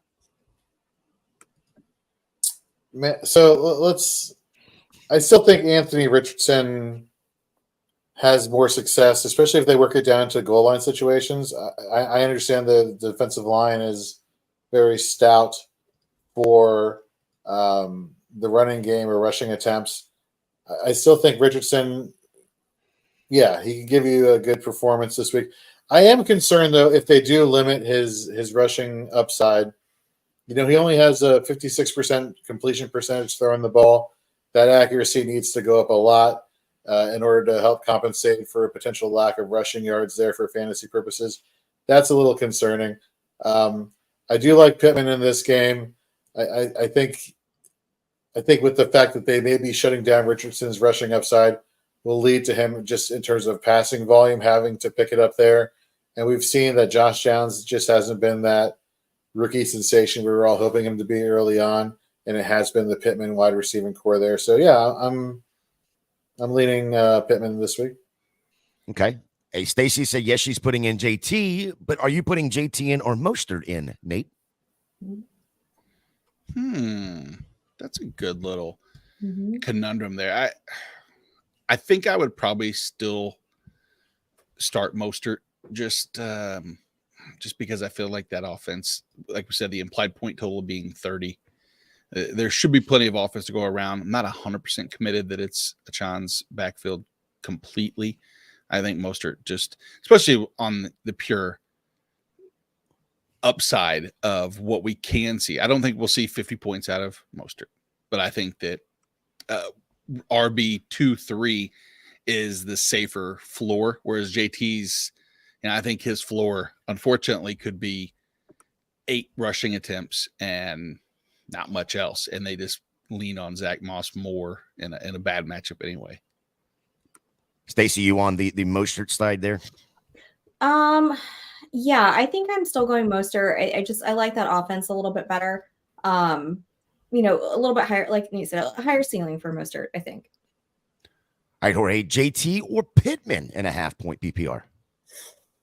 Pittman. I think Jonathan Taylor, look, great story. I'm happy he got paid. I'm glad the situation in Indianapolis is behind them. We don't know what the snap count's going to be. And it's gotten to the point with Tennessee that I don't care who's running the ball. They're shutting down the running backs for these opposing offenses. So give me Pittman. Nate, you agree with that Pittman over at half-point PPR? Yeah, I do. I think I do as well. And yes, Mr. Scampers, I'll say it one last time. Baseball did happen yesterday. We saw Clayton Kershaw get absolutely blitzed at about 10 o'clock last night Eastern time. So yes, it did happen. All right, what do you expect? Your team, right, Gator? What's that? Couldn't happen to a better team, right? Oh, yeah, it couldn't have happened to a better team. Arizona is such a dominant force out west, and I appreciate them taking care of the Dodgers yesterday for us and doing that. What do you expect out of D-Hop today? Stacey, 65 yards is a season high, but the Colts have allowed a top 8 wide receiver in 3 of 4 games. Are you expecting Ryan Tannehill to connect with D-Hop, knowing that there is going to be no Treylon Burks today? I think that's a tough one. I mean, if you are starting anybody on Tennessee, it's going to be D-Hop, right? I mean, is Chig playing? Do we know? I know he's been kind of iffy. I haven't seen the report. I'm looking at the report now. He hasn't been great either. He's been rather disappointing. Yeah, I mean, if you have to start somebody and you probably drafted him at a pretty, at a space where you're gonna have to start him. I don't like it. I don't love it. I'm not real excited about it at all. But you may not have any better option, especially with bye weeks. Let me ask you guys a question. Sure. How soon is it Will Levis taking over this quarterback situation here? Will Levis will start the exact same week that Taylor Heineke starts in Atlanta. Ooh, bold. I like that. Crazy thing is that the next week is what you're telling me, basically. Very possible. If you're Tennessee, you bring in Hopkins and you basically show belief that Tannehill is your guy because you think that he gives you the best chance to actually be competitive. Are you starting Levis because for the same reason you think he gives you the best chance to be competitive, or because you think that he needs the snaps and this is great for his future with the team? And if that's the case, why are you holding on to, Hopkins? I mean, I hate to say why are you holding on to Derrick Henry at this point, but if they switch to Levis, is that a full rebuild type move where they actually do make those? And trades in football are much harder than in other sports to happen outside of fantasy, of course. I mean, I think given how poorly Tannehill has been playing, I mean, you can't do much worse, right? That's a shitty way to look at running an organization, but it's true. That's exactly right. Wait, was that it? Was that insight on how Jorge runs his fantasy team? There's real football, there's fantasy football. Let's get that situation figured out first. Jorge and I do split one team. I don't know how the team's doing right now, but we're even. We had a tough loss last week, but we're still in there. Third place. Oh, there you go. Second loser. And so I'm gonna go back real quick on something I just said about Tannehill. Or I'm sorry, Levis and Heineke. It'll be week 8 when they play each other in Atlanta. There you go. So, moving on. Give us the IDP must starts out of this game, Nate. Well, normally it would be Quiddy, but I think that's out. Tennessee side, Jeffrey Simmons is always one that I really like to see involved with. Ryan Kelly is back at center for the Colts, but the rest of that offensive line isn't exactly, I don't know, good. I guess is probably the nicest adjective to use. I'm trying to think of a better one, but bad. Yeah, they are bad. They are not good. They are less than stellar. But the Shane Steichen offense is designed to get the ball out fast, high tempo, and eliminate players like Jeffrey Simmons. That being said, Azeez Al-Shaair, I do like his tackle floor. We've seen Jack Gibbons become a serviceable like LB4, really. Monty Rice has been out of the equation. And then at defensive back, man, it goes back and back. Kevin Byard, then Amani Hooker, then Kevin Byard. I don't really love a ton of them. And I just think I just mentioned everybody on Tennessee, unfortunately. Not my favorite. The Colts have better options, if you ask me. Defensive line is very similar in that DeForest Buckner and Jeffrey Simmons are both interchangeable. Without Kwity Paye, Jorge, I know you've mentioned Samson Ebukam because Kevin Dillard over at left tackle is so bad for the Titans that gives him that distinct matchup. The linebackers, though, EJ Speed stepping in for Shaq Leonard, him and Zaire Franklin make a really solid linebacker duo. I think EJ Speed can be that LB4 for you this weekend if you need that guy to step in. And Julian Blackmon does what he does best, which is plays in the box against a team that should run heavy, should keep the ball less than 15 and kind of in between the hash marks. I like Julian Blackmon to stay involved in that game as well, but not a ton of stellar. Zaire Franklin's a stellar option. Outside of that, I think I have Zaire Franklin as my LB1, maybe. I don't want to give too much away, but I think that's the case. Dangerous. Well, you can go find those rankings and find out exactly where Nate has him ranked. You can. Over at fantasyinframes.com. You can actually see where Jorge has him ranked as well over there, because I believe Jorge just hit the update button a few minutes ago. Yeah, they've been updated, as well as Hollywood Titans rankings are up there as well. Awesome. Anybody else you want to highlight here on this this game, Tennessee at Indy, on the defensive side of the ball, Jorge? No, I think Nate hit it around the head. I've been championing the Julian Blackmon train since preseason. I very, I hear what Nate's saying, but I do think just the fact that this offense for the Titans is going to be predicated on Derrick Henry, I believe, this week and every week, as long as Ryan Tannehill is the quarterback. I think you're going to get as much help as you can closer to the line of scrimmage, which means Julian Blackmon's going to be closer to said line of scrimmage and help out and run support. So I'm actually expecting kind of a highest tackle floor for him this week. But of course, Zaire Franklin just cleans up tackles left and right. Adam has a quick one for us here. James Conner, Derrick Henry, or Swift in his Superflex PPR. Should I start all three over Goff or Stafford? He already has Josh Allen going, and Josh Allen is not putting up a ton of points today, 8 of 11 for 48 yards over there in London. So it's James Conner, Derrick Henry, DeAndre Swift. And again, would you play all three of these over Gofford or Stafford in the Superflex? Let's start with you, Stacey. I don't hate it. I don't hate it at all. I mean, like I'm a Jared Goff owner in several leagues, and I've been seeing around like 15, 16 points from him every week. So I feel like you could probably get that out of all those running backs there too. I don't hate that idea, Adam, at all. I mean, I usually you think super flex, you got to start your quarterback. They're going to be the highest scoring, person on your team. But with that option, if you've got Goff or Stafford, I don't know. I think I might lean running back on this one. Yeah, Jorge. Yep, 100%. Until Stafford shows me that with Cooper Kupp back, that this offense can start clicking again and he can show what QB1 upside.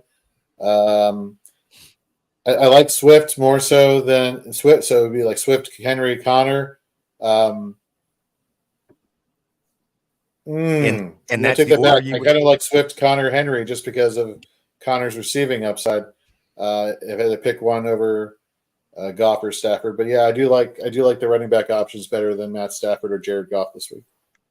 Actually, And I'm assuming it's 4-point passing also, because if it's 6-point passing, I might lean Stafford over Henry. I can't believe Stafford keeps the 1 touchdown per game pace with 300 yards receiving out of, every single week, plus the addition of Cooper Kupp. But let's rewind, Stacey. Let's say we're sitting at the expo having beer number, 14, 15 or whatever it is. And we're saying, all right, we're looking at week 5. Should I start? Can you imagine a situation where I do X, Y, and Z and we would all call each other crazy and say there's no chance that this is a possibility? But yeah, it's a possibility. Before Stacey answers that or elaborates, Nate said that so nonchalantly, it seems like that may have already happened. Like this conversation after the 14th or 15th beer has already happened between the two of you. That maybe maybe that's what it was. Maybe that was just deja vu and going back to it. But I said that way too eloquently and yes, understandable. Yes. All right, moving on to the New York Giants at the Miami Dolphins. Miami is now favored 12.5, 47.5 over under. Oof. Outs this game, Nate. Who we got that's out? Defensively, as of right now, we don't know 100%. I haven't seen the update. Jalen Phillips is trending in I think he was trending in the right direction, but I still don't love seeing that he could miss, because last week he did the same thing. It was questionable. He got some limited practices in, then didn't play. He's been limited all week. I think he plays, which I hate quite a bit because I don't like what that means ancillary for the rest of the Dolphins.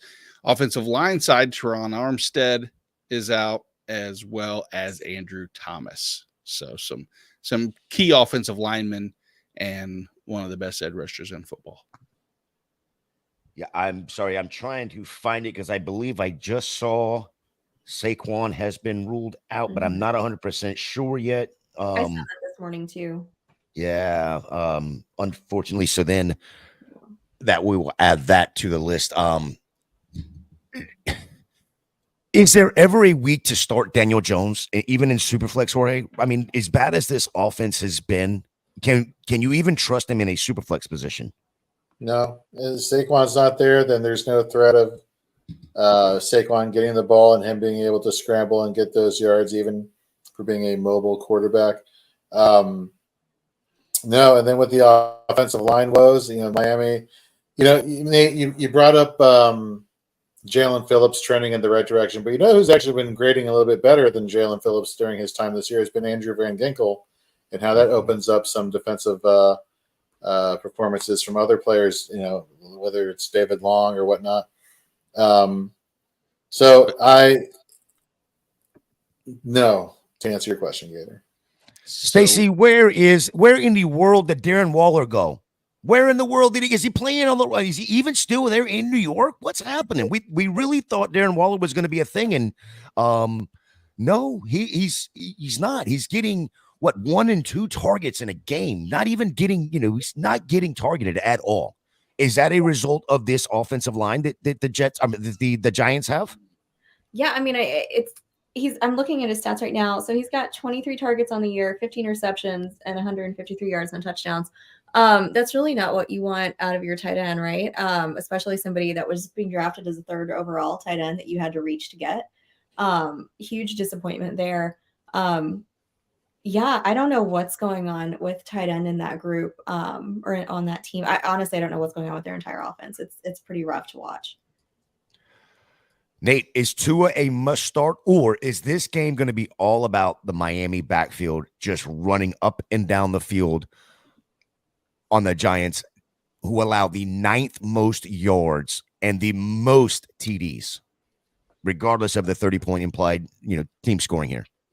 Yeah, I mean, even if they do decide that they want to just run roughshod over the Giants, Tua's going to have.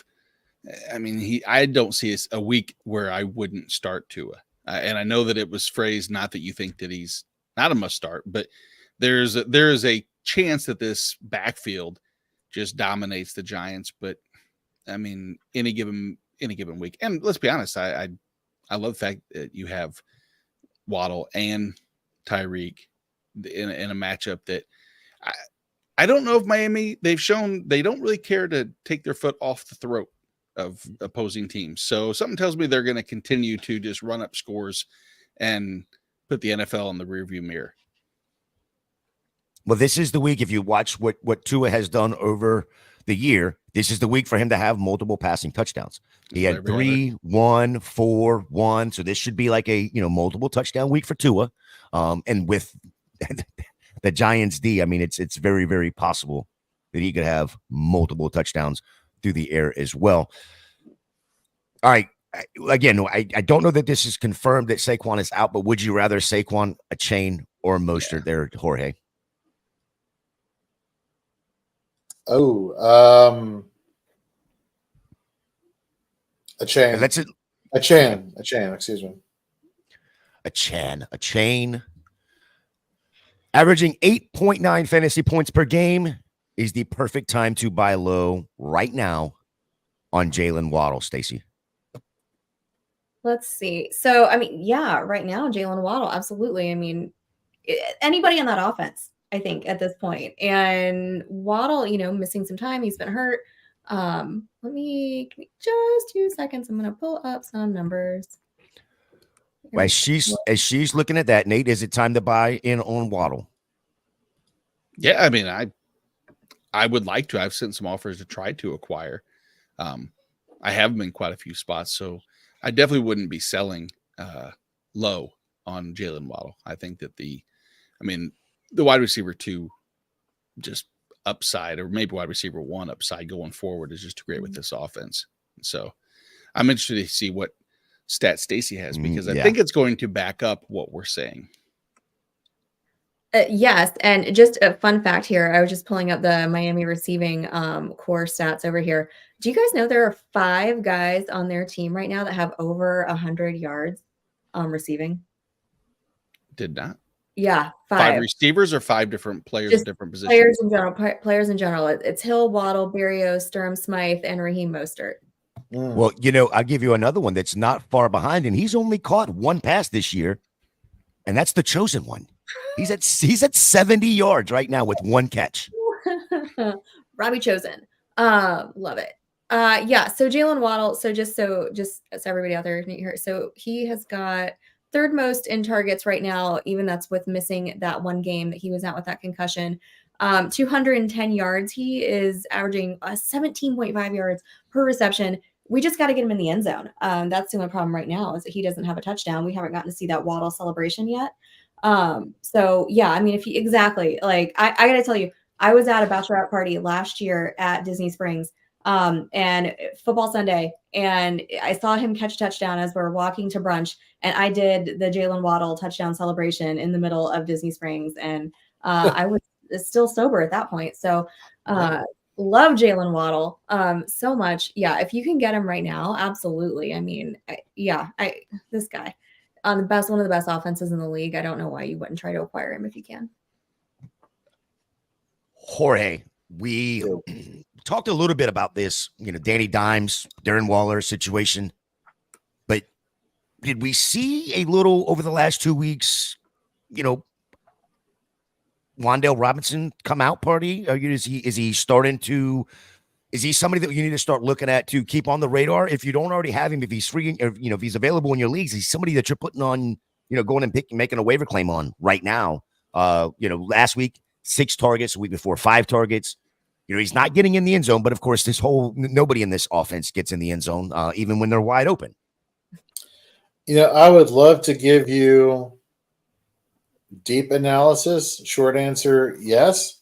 But even deeper analysis, I'm going to hold off and say people should head over to fantasyandframes.com and check out Preston Evans's flex plays for week 5, where he's discussing Wan'Dale Robinson a little bit more in detail. So head over there and check that out, folks. All right, let's answer a couple of these questions real quick. How has Danny Dimes or Javonte or Chuba Hubbard Nate. Oh, God. I mean, I know that we earlier said that some of those questions and some of those options were closer to leaning to the heavy workload back that most likely has a chance to eclipse even the floor play of the quarterback. In this situation, I don't believe that's the case. I think even Danny Dimes is, I'm going to say Daniel Jones's floor. He's not worthy of a nickname at this point. No. Other than maybe scoring 10 points is what his floor is. And that might be a ceiling. But let's say that's his floor. If that's the case, I'm still going to start Daniel Jones over those two in this situation. Stacy, I could add Lazard or Mims, Raymond. Oh, we know this Gallup. answer. Oh my gosh, I do. This is completely my bad. I missed that name being in there. Stacy should not be getting this question. She should, and then you should go straight to Jorge next because you have both of their collective love childs in the same question, and I'll stay out of it. Oh man. Okay. So my heart wants to go with Mims, right? I don't understand why he's not on the field more often. He's got, I heard some stat the other day and I'm trying to find it now, but it was something like has he got the most yards on the team? I don't know why I'm in rushing over here. I want to say he's got the most yards on the team. I will look that up just to make sure that is accurate. So I don't get why he's not on the field more often. So that's my issue. That's my only worry there is that, but I mean, once he is on the, field, he usually does, put in a pretty nice day for you. I'm assuming this Khalif Raymond, is this right? That's Khalif I'm thinking that's Khalif Raymond. You've got Jameson Williams coming back today, no Sun God for you. No Gibbs either. Not that really seems to matter lately. Right. But I have a hard time picking between, any of the other guys that are going to be playmakers there for Detroit. I think that's going to be tough to decide who it's going to be from week to week. This makes me so nervous. It's like all these guys are kind of in similar positions on their team. This is a tough one for me. I don't know that I like Lazard. I think really Wilson is probably one of the only guys you can play in that offense with Zach Wilson. You just can't really trust, consistency there. I think I got to follow my heart, guys. I think I got to go with Marvin. I think he might have the most upside out of this group. He could put up a 20-point game for you. He's done it before. Yeah, I mean, I did just look it up, Stacy, and you are correct. Marvin Mims has the most receiving yards on that team, even with Cortland Sutton. He's about 40 yards more than Cortland Sutton, something like that. Jorge, real quick on Mims, just to further add on to the why is he not playing in the two games that really he's had. I mean, he's taken 30% air yards in two of the four games he's played in, and he's never eclipsed 15% target rate or 28% route participation in either one of those 2 weeks. So, and in those same weeks, Cortland Sutton and Jerry Jeudy both had 20% targets too. So, I mean, it was being spread out basically.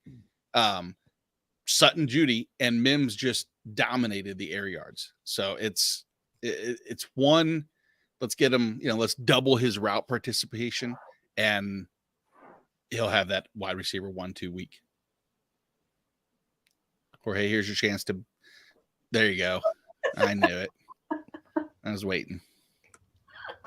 Ever since that 1,000-yard season, I will never quit Michael Gallup.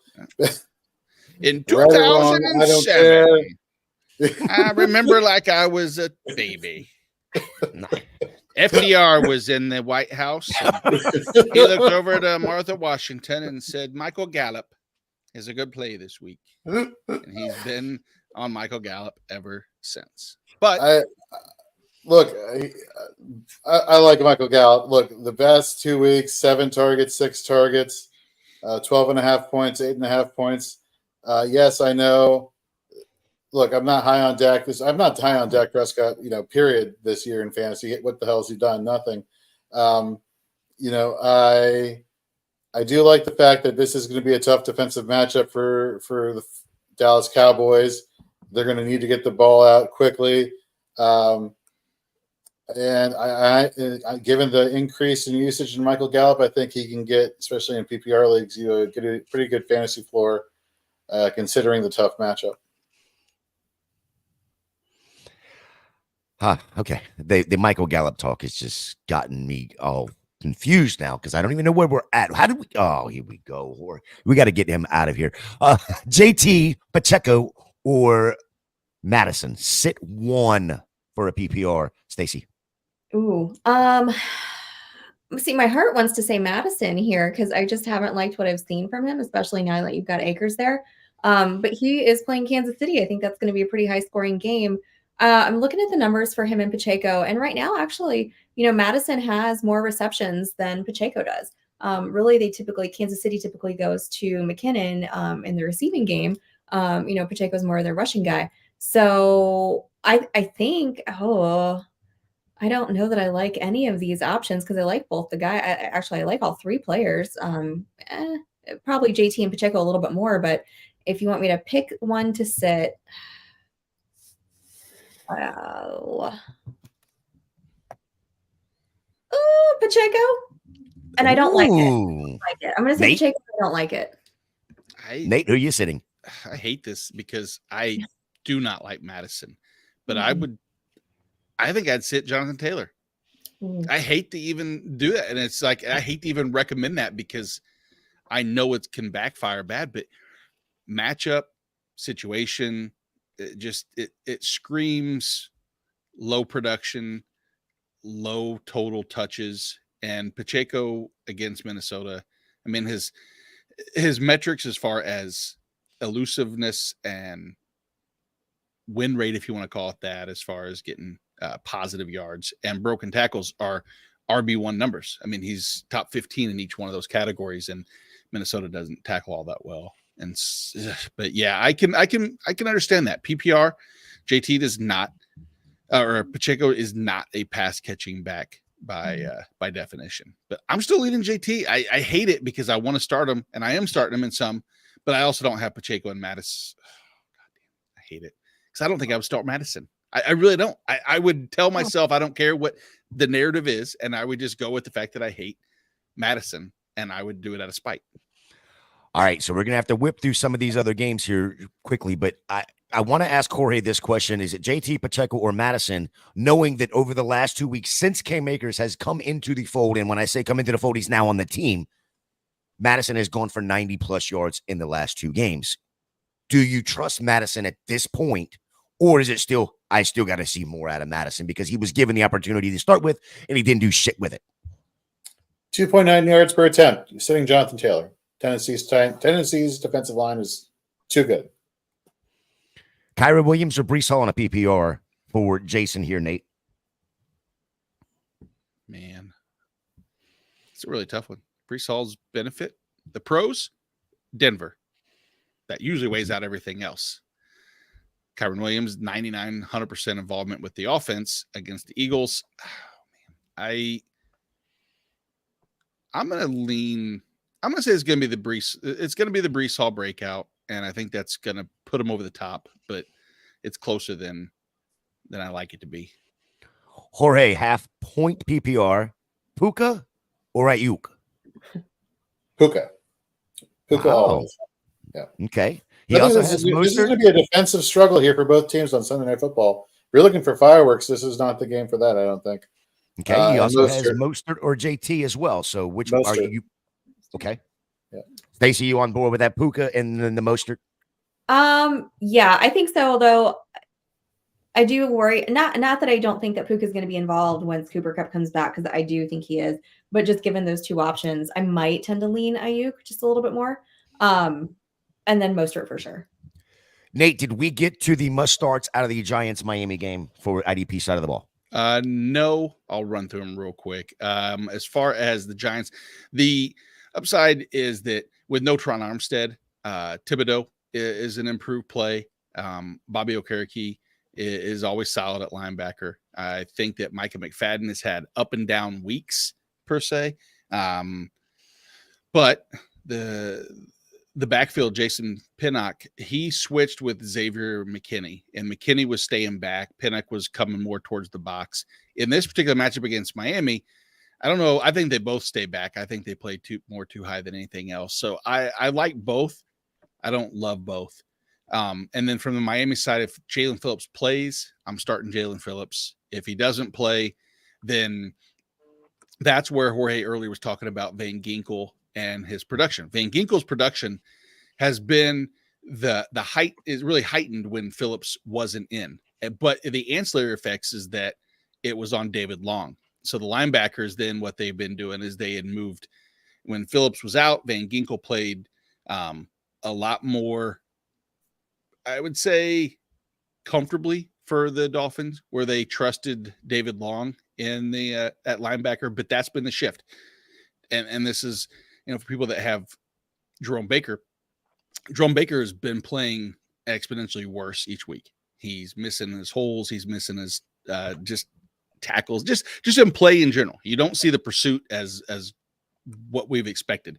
And so David Long, I think, has taken over the LB1 snaps for that team. So David Long, for me, is in play. Don't love him this week against the Giants, but he is in play. And then Javon Holland has been stellar in terms of like what we want out of a safety. Last week sucked, but he'll get back on board.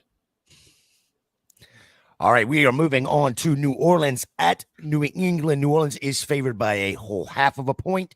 39.5 is the over-under. Who is out in this game? Well, for my lineups, damn near everybody, because this matchup sucks. I don't want anything to do with this. But, Matthew Judon and Christian Gonzalez, huge hits to the defense for New England. Juwan Johnson, tight end for New Orleans, is out. I don't know how much effect that has on anything whatsoever. Juwan Johnson hasn't been that heavily involved this year anyway. But, yeah, Judon and Christian Gonzalez sucks. I mean, from a real defensive standpoint, more so than fantasy, but not necessarily, because both were fantasy, super viable. Christian Gonzalez, did they put him on the IR? I thought I saw that. Okay, he's done for the year. All right, we talked about Ramondre a little bit earlier. Can he get it going against this New Orleans run D, who was allowing the 8th fewest points to running backs? Jorge? I'm trying to see here, look at their yards per carry. They're allowing 4.1. It's possibly. However, given the fact that they can't pass the ball worth a damn, they're probably going to stack the line of scrimmage against the running game for the New England Patriots. So, not this week, I don't think. Not this week. Mac Jones' inability to throw the ball down the field, does it limit the wide receivers? Well, I guess of course it limits the wide receivers in their output, but what wide receiver are you willing to play if you had to out of this New England wide receiving core, Stacey? Oh man, that's a really gross question. I really don't want to start any of them, but if I have to, I'm pulling up their numbers here. The only person who's got touchdowns, in their wide receiving core is going to be Kendrick Bourne with both of those. You've got Parker, you've got Demario Douglas, who's a rookie there that I really was high on coming in.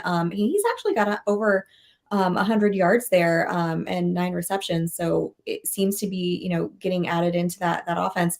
And Juju has looked awful for them. So, I guess if I have to start somebody, I'm probably going to go with the one who's gotten the most production so far, leading the team or the reception group in targets. Probably the rest of the team. I don't have those numbers up though. So it's going to be Kendrick Bourne. So was there an update at all this week on the AC joint for Derek Carr? And the reason I'm asking this, Nate, is double-digit points given up to multiple wide receivers by New England, but they've not allowed a wide receiver one this week, this season. Mm-hmm. And I think if with Olave, I think that's a very good possibility if it's Jameis Winston. I don't know if Derek Carr with the AC can get the ball out. He had a hard time doing that last week against Tampa. What do you expect for Olave this week? I unfortunately think it's going to be, I think he'll have 8-9 targets. I think he'll catch 6 of those balls, probably for like 72 yards. And I don't think he gets in the end zone. But I really want to believe. I just don't. I think that AC joint limits Derek Carr quite a bit, and we saw it last week. He was checking down every time. I don't know if it was a product of pressure, but I think it was a product of the pressure filling up in his AC joint and him not being able to do much with it. I mean, that's a tough injury to have because it's not so debilitating, but it limits so much movement and so much, your brain doesn't want to allow you to really let go, and it holds everything back, Quick update on the game going on in London. It is 11-7 Jacksonville at the half. Oh, Buffalo scored. I thought we were going to have to do a wellness check on Bill. Yeah, well, I mean, you may have to do a wellness check on a lot of Buffalo, seeing as they allowed drinking at 9:00 this morning per the mayor because of this early start for them. Jorge, real quick, I believe there was a record set last week with Alvin Kamara, 14 targets, 13 receptions, and the lowest output after a double-digit receptions of 33 yards. This is attributed, at least I think it is, to the AC joint of Derek Carr. Can we expect a repeat performance? And because if in a PPR league, you're definitely you just want him to get 13. That's 13 points right away. And it doesn't have to go a yard. Are you expecting a repeat performance from Kamara this week? I don't know if I'm expecting 13 targets or receptions.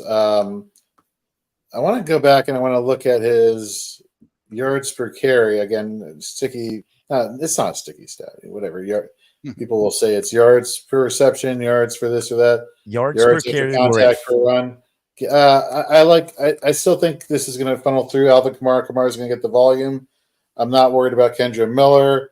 And even some reception upside is for Kamara. I like him. I like him this week. I don't think you should be concerned. Again, why should we care that he did nothing with his receiving yards when he's getting the receptions if you're playing in a full point or half PPR league? And by the way, he was averaging 4.6 yards per carry. So It's not like he was struggling that much running the ball. No, we only had 11 attempts. So, well, efficiency-wise, I should say. Yeah. Nate, let's talk about the IDP side of this game. Who are you definitely starting, and who are you not outside of the injury report? Man, definitely starting is, unfortunately, not as easy as it sounds because the pieces that I would love would have been Matthew Judon. I still think the matchup says that Cameron Jordan is in a good spot against the Patriots' right side of that offensive line. It's been weak all year. I don't expect that to change. Carl Granderson gets the more difficult assignment, but I think that pressure is something that New Orleans can provide in this particular matchup. Demario Davis and Pete Werner both. Demario Davis should have a better game than Pete Werner, but I don't think that it's unrealistic to think both see close to 7+ tackles. I don't know if the Patriots offense can move enough to support double-digit tackles for both.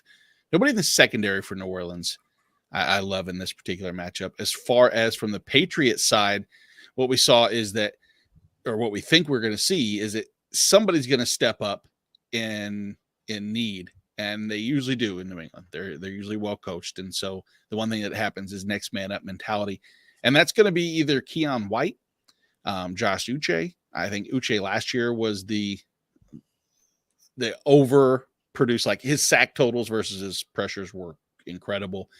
But he's athletic. Keon White is the guy that I think that might propel. Well, maybe this will be the beginning of that first week for him because he gets in that left side of the line is pretty weak for New Orleans.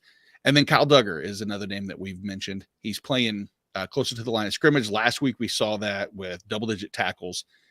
Performs really well when it's there. And that's one thing that I think we can see is we're talking about just the entire segment is that Derek Carr doesn't look to go downfield all that much. I don't know if he can. And I think it stays short to intermediate.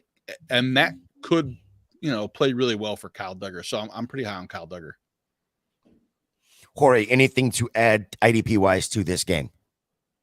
No. I think you hit the nail right on the head there. Then let's get to, okay, you want to do this quick question. SFB sit 1. Boyd at Arizona, Flowers at Pittsburgh, or Mac versus New Orleans. Always looking for a reason to sit Mac, and I think that is probably going to be the consensus answer. We're sitting Mac Jones in this one here. Stacey? Yeah, I think we're definitely sitting Mac Jones. That's going to be such a gross game.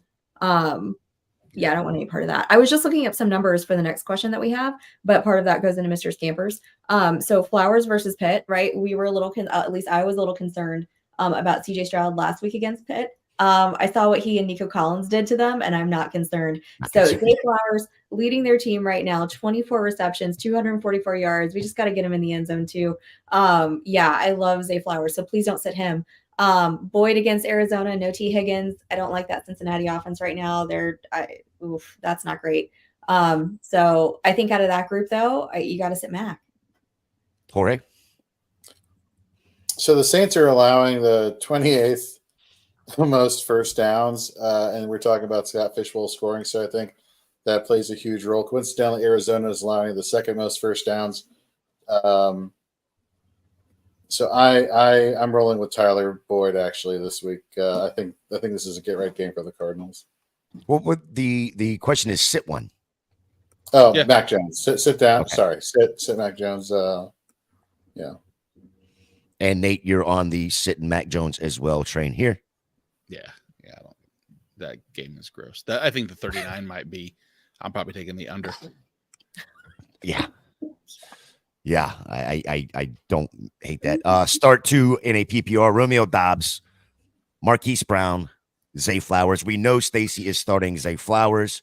Yeah. So it's between Marquise Brown and Romeo Doubs for her. But let's start with Nate real quick. Yeah, in full point PPR, I'm still going to probably lean Romeo and Zay. Like I said about earlier, I do like Hollywood, especially in a PPR typically. But if what Cincinnati's done over the first 4 weeks of the season is in the indicator, they shut down the number one and they allow the number twos and threes to excel. Like we talked about Michael Wilson. And in this case, it's probably try to slow down Hollywood and by proxy, Romeo Doubs with no pressure, because the Raiders have the lowest pressure rate in football. And when Jordan Love's clean, he's good. When he's under pressure, he's the worst in football. And so I'm going to just go with what I think makes sense. Go with Romeo, go with Zay. Yeah. Stacey, you're there with Romeo as well.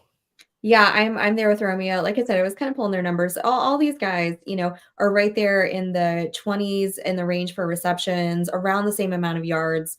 The only one without any touchdowns, like we talked about just a second ago, was Zay Flowers. The other two guys have 3 and 2 touchdowns for Dobbs and Hollywood in that order. But I got to go with my team. I'm a Packer fan, man. So let's do Romeo and Zay Flowers. And I believe, Jorge, you're going to be on the same boat. You said you expect a Dobbs game today over Christian Watson earlier. So It's Dobbs and Zay Flowers for you as well. Correct. All right, let's move on to the last morning game, or shouldn't say morning game, the last early game, the last 1 o'clock game. It is Baltimore favored by 4 at Pittsburgh, over under of 38. Out for this game, Nate, is Freiermuth and who else? O'Duffy away. And there's a lot of the pieces coming back for Baltimore is a plus in a secondary. So yeah, it doesn't look, it looks like they are going to play the quarterback. I can't remember his name now. He's so good. Kenny Pickett. Yeah, Kenny Pickett. He is going to play this week. I'm sorry. I'm looking at 5 different things, and I was thinking about Lamar at the same time. Lamar versus Pittsburgh has not been great. 4 touchdowns, 6 interceptions, but Pittsburgh has allowed the 5th most passing TDs on this season with 8 of them. Nate, are you expecting Lamar to have a good passing game? We've already talked about Zay, but with the defensive side of the ball is what you look at more than I do. Can Lamar use the passing game today against this Pittsburgh D?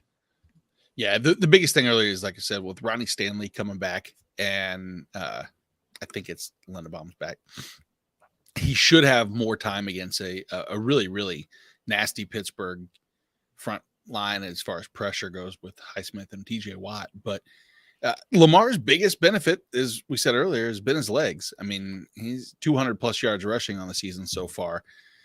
But I think there's a case. I do. I think that Zay, the one stat that I really like seeing is that his open score, ESPN has that metric. When Lamar has time, if Zay's going to get open, I think that could lead to an increased passing volume. I worry about, like, if you said, hey, let's take Lamar's legs out of the equation, will he put up 303? No. But I think 200 and a touchdown or two and the rushing upside, I love Lamar. Jorge, Jalen or Najee or neither? Neither. I have to play both in a league today. I have to play both of them in the same team. Empty roster spot. No, I'm kidding. Zero. Which one do you prefer? Najee or okay. All right. Can you trust George Pickens today, Stacey? I mean, I think that's a tough question. The answer is no. Then, right? If you got to think about that, I don't think so. I don't think you can trust George Pickens. Yeah, I don't. I'm just going to go with no on this one. Jorge, outside of Watt, give me one defensive player from Pittsburgh that is a must start, because we all know Watt is a must start, right? I kind of like Quan Alexander more so than Cole Holcomb at linebacker. I just feel like his tackle upside has been more consistent than Holcomb's. Alex Highsmith obviously benefits on the other end of the defensive line, but I don't know. I'm feeling Quan Alexander this week. Hey, give me one guy on the other side over there on Baltimore that is a must start. That is not, of course, the obvious. Well, the thing is the obvious is still the obvious, but even greater in that I hate that I'm saying this. I love Patrick Queen this week. I mean, Baltimore is blitz. Pittsburgh's offensive line is allow. And those two just completely blend together. And then you throw in a hobbled Kenny Pickett, which isn't any better than a non-hobbled Kenny Pickett, but I get to use the word hobbled and give him an excuse or an out to think why he couldn't do much. I think Patrick Queen and Roquan both are border. I think Roquan's an LB1 for sure. Patrick Queen is right on that cusp of an LB1 to the point where I think I have him at like, say 12 or 13. It's really close, 14. So yeah, two guys within the top 15. Come on, Kyle Hamilton to get blitz, opportunities as well. All right, let's get over to the afternoon slate. Starting there, we'll go with Philly favored by 4.5 at the Rams. It is the Rams, right? I did this last week. It is the Rams. It is the Rams, yes. Got on. I was on it this week. Over under of 50. Yeah. Wow, that's a big over under. I believe it's the second highest on the slate overall for the weekend. Yeah. Nate, who is out? There's Sidney Brown, not a big deal. The big deal is probably Fletcher Cox for the Philadelphia defensive line, but they have 15 other people that can fill in, so it's not huge. And then Joe Noteboom is guard for the Rams, which coincidentally goes along the same things as I was saying about the Philadelphia defensive line. Do you expect to see a matchup where it's only a 4.5 point spread with these two teams, Jorge? Yeah, I think this is going to be fun. I think this is going to be a fun game. I think Stafford gets into the end zone more than once. People are going to say, "Oh, patience with Cooper Kupp. It's his first game," but they've been patient with him. It's been 4 weeks. All right, he's I think no news is always good news. I think a lot of people in the media like to say, "Well, we should have heard more updates." Like, "Oh, he's trending in the right direction. He's doing this." Well, maybe they didn't want to give anybody a competitive advantage, and they just last minute like, "Oh, by the way, Cooper Kupp, he's good to go." So if they're firing him up and they're saying no limitations, then wheels up on this Rams offense. All right, so the Rams are surprisingly they are 9th in total yards allowed Philly has put up more than 400 in the last in 3 games straight. I really, this game is going to be high scoring. I thought Philly had a hell of a D, but I guess we shall see. Stafford, a QB1 for this week. He's only got 3 touchdowns, but the Eagles have surrendered the 4th most, and that's 9 touchdowns and the 7th most passing yards. Stacey, what do you expect out of Matthew Stafford for this week?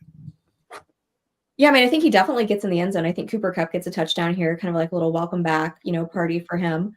Are you talking about like, is he going to be like QB1 in fantasy, or like you're starting him? QB1 in fantasy. Can he be a QB1 top 12 this week?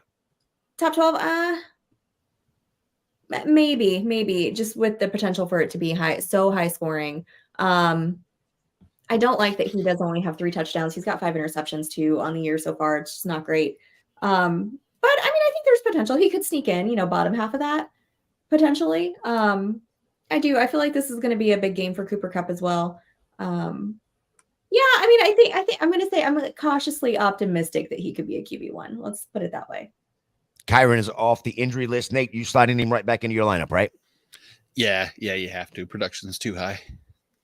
Okay. Cooper Kupp is probably the biggest news, as Jorge just said. How is he going to fit with Nakua and Tutu in that wide receiving core today, Jorge? I think it's Tutu who takes the back seat. I think Kupp and Nakua. I think Nakua, he may not get you the high double-digit targets, but he'll be efficient enough to do something with the ball. And so Puka, no matter what, and Cooper Kupp, yeah, I'm not worried about those guys. Nate, give me the IDP side of the ball. What do I need to know? Who am I definitely starting in this game? Outside of the obvious, you're playing every Philadelphia Eagle, right? Well, yeah, but some people move up higher. Jalen Carter is one that many might have overlooked, even though you shouldn't, because of his pressures are elite. Everything else has been trending into him being the, there's a case to be made. Some awards could be on his mantle at the end of the season, but no Fletcher Cox means that I'm expecting even a greater percentage. He was playing a ton of snaps already, but that could only go up with that lack of big body of Fletcher Cox in the middle. I love, gosh, like you said, most everybody on Philly, except that's not entirely true, because I think Nicholas Morrow is a good player. I think that last week's 3-sack game is going to make people want to just automatically put him over some of the better linebackers that they could have a choice in. And I've seen a few of those options and a few of those questions come out already. Gosh, is there anybody else from Philly that I'm really starting? Probably not. From the Rams, Ernest Jones is in a good spot. Aaron Donald's finally got that Aaron Donald season back underneath his belt that we've been waiting for. Him and Jalen Carter, actually, coincidentally, are both really close to each other. But Ernest Jones, Aaron Donald, outside of that, I don't want to trust any other pass rushers for the Rams. The line, or the Eagles' offensive line, is just too good to be concerned with. We got a couple start questions here from Calvo. Addison or Madison today? As you think about this, Jorge, I will be right back. Yeah, I'm going to go with Madison. I like the production he's had since Cam Akers has gotten there. Jordan Addison, put up a bagel last week. That's not the reason why I'm not starting him. I just feel like he's too touchdown dependent versus Madison. We've seen his yards per carry go up the past few weeks. A little bit more efficient on the ground, so I'd roll with Madison. Stacey, who you got here? I agree. I mean, I think that, I agree that Addison is touchdown dependent for sure, but I feel like what's the over under on this game? I'm trying to find it right now, but I can't. 50 point, I think 50.5, 52 and a half. Okay. I feel like there we go. I feel like touchdowns are just going to be like flying through the air. It's going to be like Oprah, like you get a touchdown, you get a touchdown, you get a touchdown. And I don't love Alexander Madison. I never have been a huge fan. I'm sure he's a wonderful person in real life, but I gotta go with my fave rookie here and go with Addison. I'm going to go with Addison as well, only because I think what I've seen with the Rams, the Chiefs. Oh my God, that's going to hurt. sorry, Drew, if you're watching, I am not comparing the Rams to the Chiefs. Don't you dare try to clip that and say it. But they've been really, really stingy to running backs, even in full point PPR. I mean, the highest scoring running back they've allowed is David Montgomery back in week 1. That was 13 points. They've kept Travis Etienne to 6, Roshan to 6. That's their high score for the Bears, by the way, over Khalil Herbert, and then Breece Hall to 9. So I know that can change on a dime with the two offenses going, but I'm gonna lean Addison as well, especially after taking a goose egg. That seems like a squeaky wheel opportunity. Oh, Drew in the chat. I knew you were Rams chat at heart.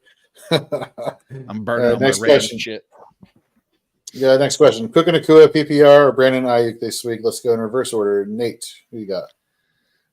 No, I still gotta go Puka.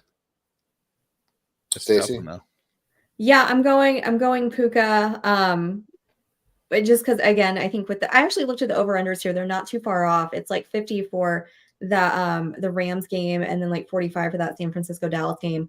So a little higher than I thought for that one. But yeah, I think I'm going to go with Puka on this one, even with Cup coming back. Nate, got an IDP question for you here. Okay.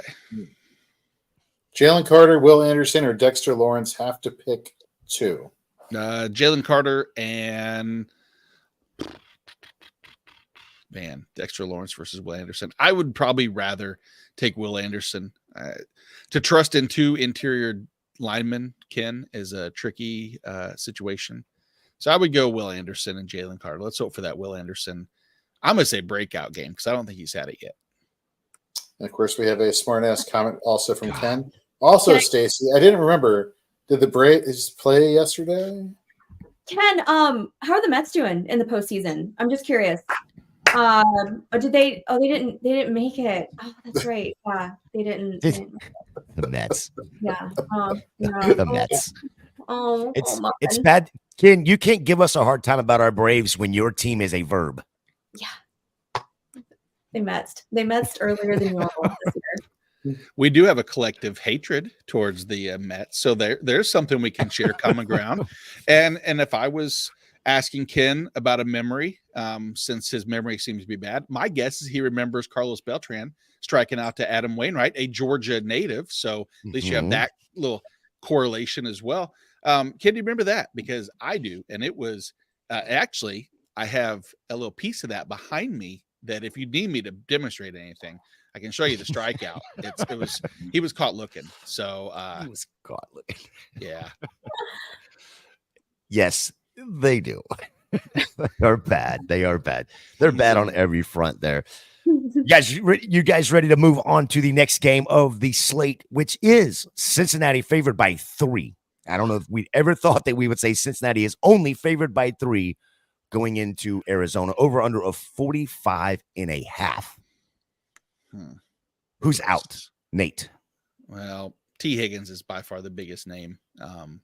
That's brutal, of course, for people that drafted T. Higgins. You've especially like that, that 2-3 turn where he was going. There's a lot of production, unfortunately, sitting on your bench all season. And then Akeem Davis-Gaither's defense is a linebacker who, if anything, that has benefit of probably nobody, but he's out. So I figured I'd be able to say his name one time out of 17 weeks this year. So there you go. ADG. Congratulations. Stacey, should the Bengals bench Burrow? Yeah. And as somebody he's my highest exposure quarterback. And, I just don't know what good it's doing to keep throwing him out there every week and not letting him rest and heal. And I mean, everything looks bad on that offense. And it's just, I think you need to just sit him down, make him heal up. I'm sure he's a competitor. He wants to go out there and play. I'm sure that's playing a lot into their decision to keep throwing him out there. But I don't think it's helping the team in general. And I guess you could say, well, what are you letting him heal for? If they're going to go out and I can't even, who's their backup quarterback right now? I can't even remember who it is. McCarron, I believe. They just brought him in last week. McCarron now? Okay. Yeah. It was Jake Browning, right? Is that Browning? Thank you. Yeah. Either one of those guys. I mean, I don't know that throwing them out there, gives you a chance to win either way. So I guess, the argument that, if you sit him and hope that, he'll be healed up for the postseason, they may not even have a chance to get to the postseason. But with that injury, I just don't know how you keep putting him out there and risk making it worse every week. Real quick, guys, not to interrupt and actually to totally interrupt because that's what I'm doing. There is a little report just now that I'm seeing. Chris Olave in pregame warm-ups appears to have injured his right ankle, and he's favoring it quite a bit. Like, looks like he's getting extra reps on trying to just run through it. And he's not even running through it. He's just trying to put any weight on it. And, I don't know. He had a calf tendonitis in the Achilles. So it's one of those things to definitely pay attention to. It's also one of those where if you have a chance to pick up the Patriots defense, I'd probably maybe lean that way too, because something tells me this New Orleans team's not going to score much. But yeah, just food for thought. On that, Gator, would you pivot? Is Michael Thomas somebody that you would then move up into your move up a few spots? Well, I was just looking at last week's stats in adding this possible ankle injury onto it, knowing that Derek Carr is not able to get the ball down the field. We saw it last week with Olave, really 6 targets, but he was only able to get one of them because of the erraticness of Derek Carr in that AC. However, Michael Thomas on the flip side also saw 6 targets, but was able to get 4 of them for 53 yards. Again, no touchdowns, but I think at this point you almost have to look at pivoting to Michael Thomas or in another option down. I'd say Shaheed, down the, but I don't. That's the shitty part. Well, Shaheed's downfield threat, and I don't think he can get the exposure that from Carr. No, I agree. That's why I say you would have to probably look a little bit further down on your bench to find out, maybe a Wan'Dale Robinson then comes into play or something along those lines, depending on what you have there with, having to probably going to have to sit Olave. I mean, we only got about an hour or so to figure that out. Mm-hmm. So, yeah, that's a rough one. Thanks for bringing a damper to a Cincinnati game. There, Nate. we're already it was down already a damper. Yeah, come on. We're already down, and you just bring more sadness to it. Shit, that's bringing an umbrella up to prevent the rain, the crappy Bengals and Cardinals. Well, speaking of crappy Bengals and Cardinals, Jorge, yes. With the issues that we know Joe Burrow has with the calf, there was a report this morning. Surprisingly, he is nowhere near 100%. Wow. Is this a Joe Mixon type of game? Can you see a Joe Mixon, or is there somebody else that you're looking at, Tyler Boyd, there? So the Cardinals are allowing 4.4 yards per carry. We saw how Christian McCaffrey eviscerated them. Joe Mixon, if this is a situation where Burrow is going to be limited, yeah, I could see. I would be Mixon over Boyd in this regard. Yeah. Okay, just going right back at you, James Conner. Can he exploit the Bengals run defense that's allowing the 3rd highest yards per attempt? Yeah, 5.1 yards per attempt. Give me all the James Conner this week. Stacy, is this a Michael Wilson game for Arizona? Well, yeah, and I mean, didn't we just talk about Cincinnati kind of limiting the number 1 receivers just a few months ago? I think we were answering a question. So yeah, I mean, I'm looking at Wilson's stats right now. I mean, he has looked amazing. I didn't really think that he would. I liked him coming into the season. I didn't think that he would be this relevant this soon. But he has looked phenomenal. I mean, he's putting up 237 yards, 2 touchdowns. He just looks great. And if, for instance, let's say that does go as expected and Hollywood is a little bit limited. Yeah, give me Michael Wilson. I mean, I'm firing him up in a couple leagues, because of bye weeks and injuries. So I'm not nervous about it. Nate, IDP side of the ball, what are we doing with the Cincinnati and the Arizona Cardinals? Yeah, the Bengals, Trey Hendrickson has had a ton of pressures, some good production this year. I don't trust him week in and week out per se, but I think that against this offensive line for Arizona, which is not exactly, again, adjectiveless, they're not great. Sam Hubbard, though, might be the biggest recipient. He's always been the edge setter and the the tackle eater. And I think against a run heavy James Conner in Arizona, I'm moving Sam Hubbard up a little bit in my rankings and comfortable with him as a defensive lineman, say 2/3. Logan Wilson's always a must start. Jermaine Pratt's been really good, very underrated, I think, from an IDP standpoint.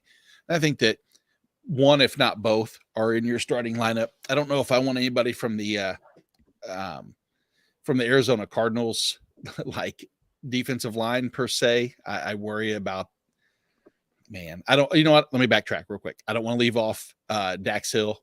Dax Hill and Nick Scott, both. They've been Nick Scott's been playing in the box a little bit more than I had hoped. I was hoping it was going to be Dax Hill more there, but I think both will be up against this team that should be running. So I'm higher on Dax Hill than I am Nick Scott, but I think both are worth watching.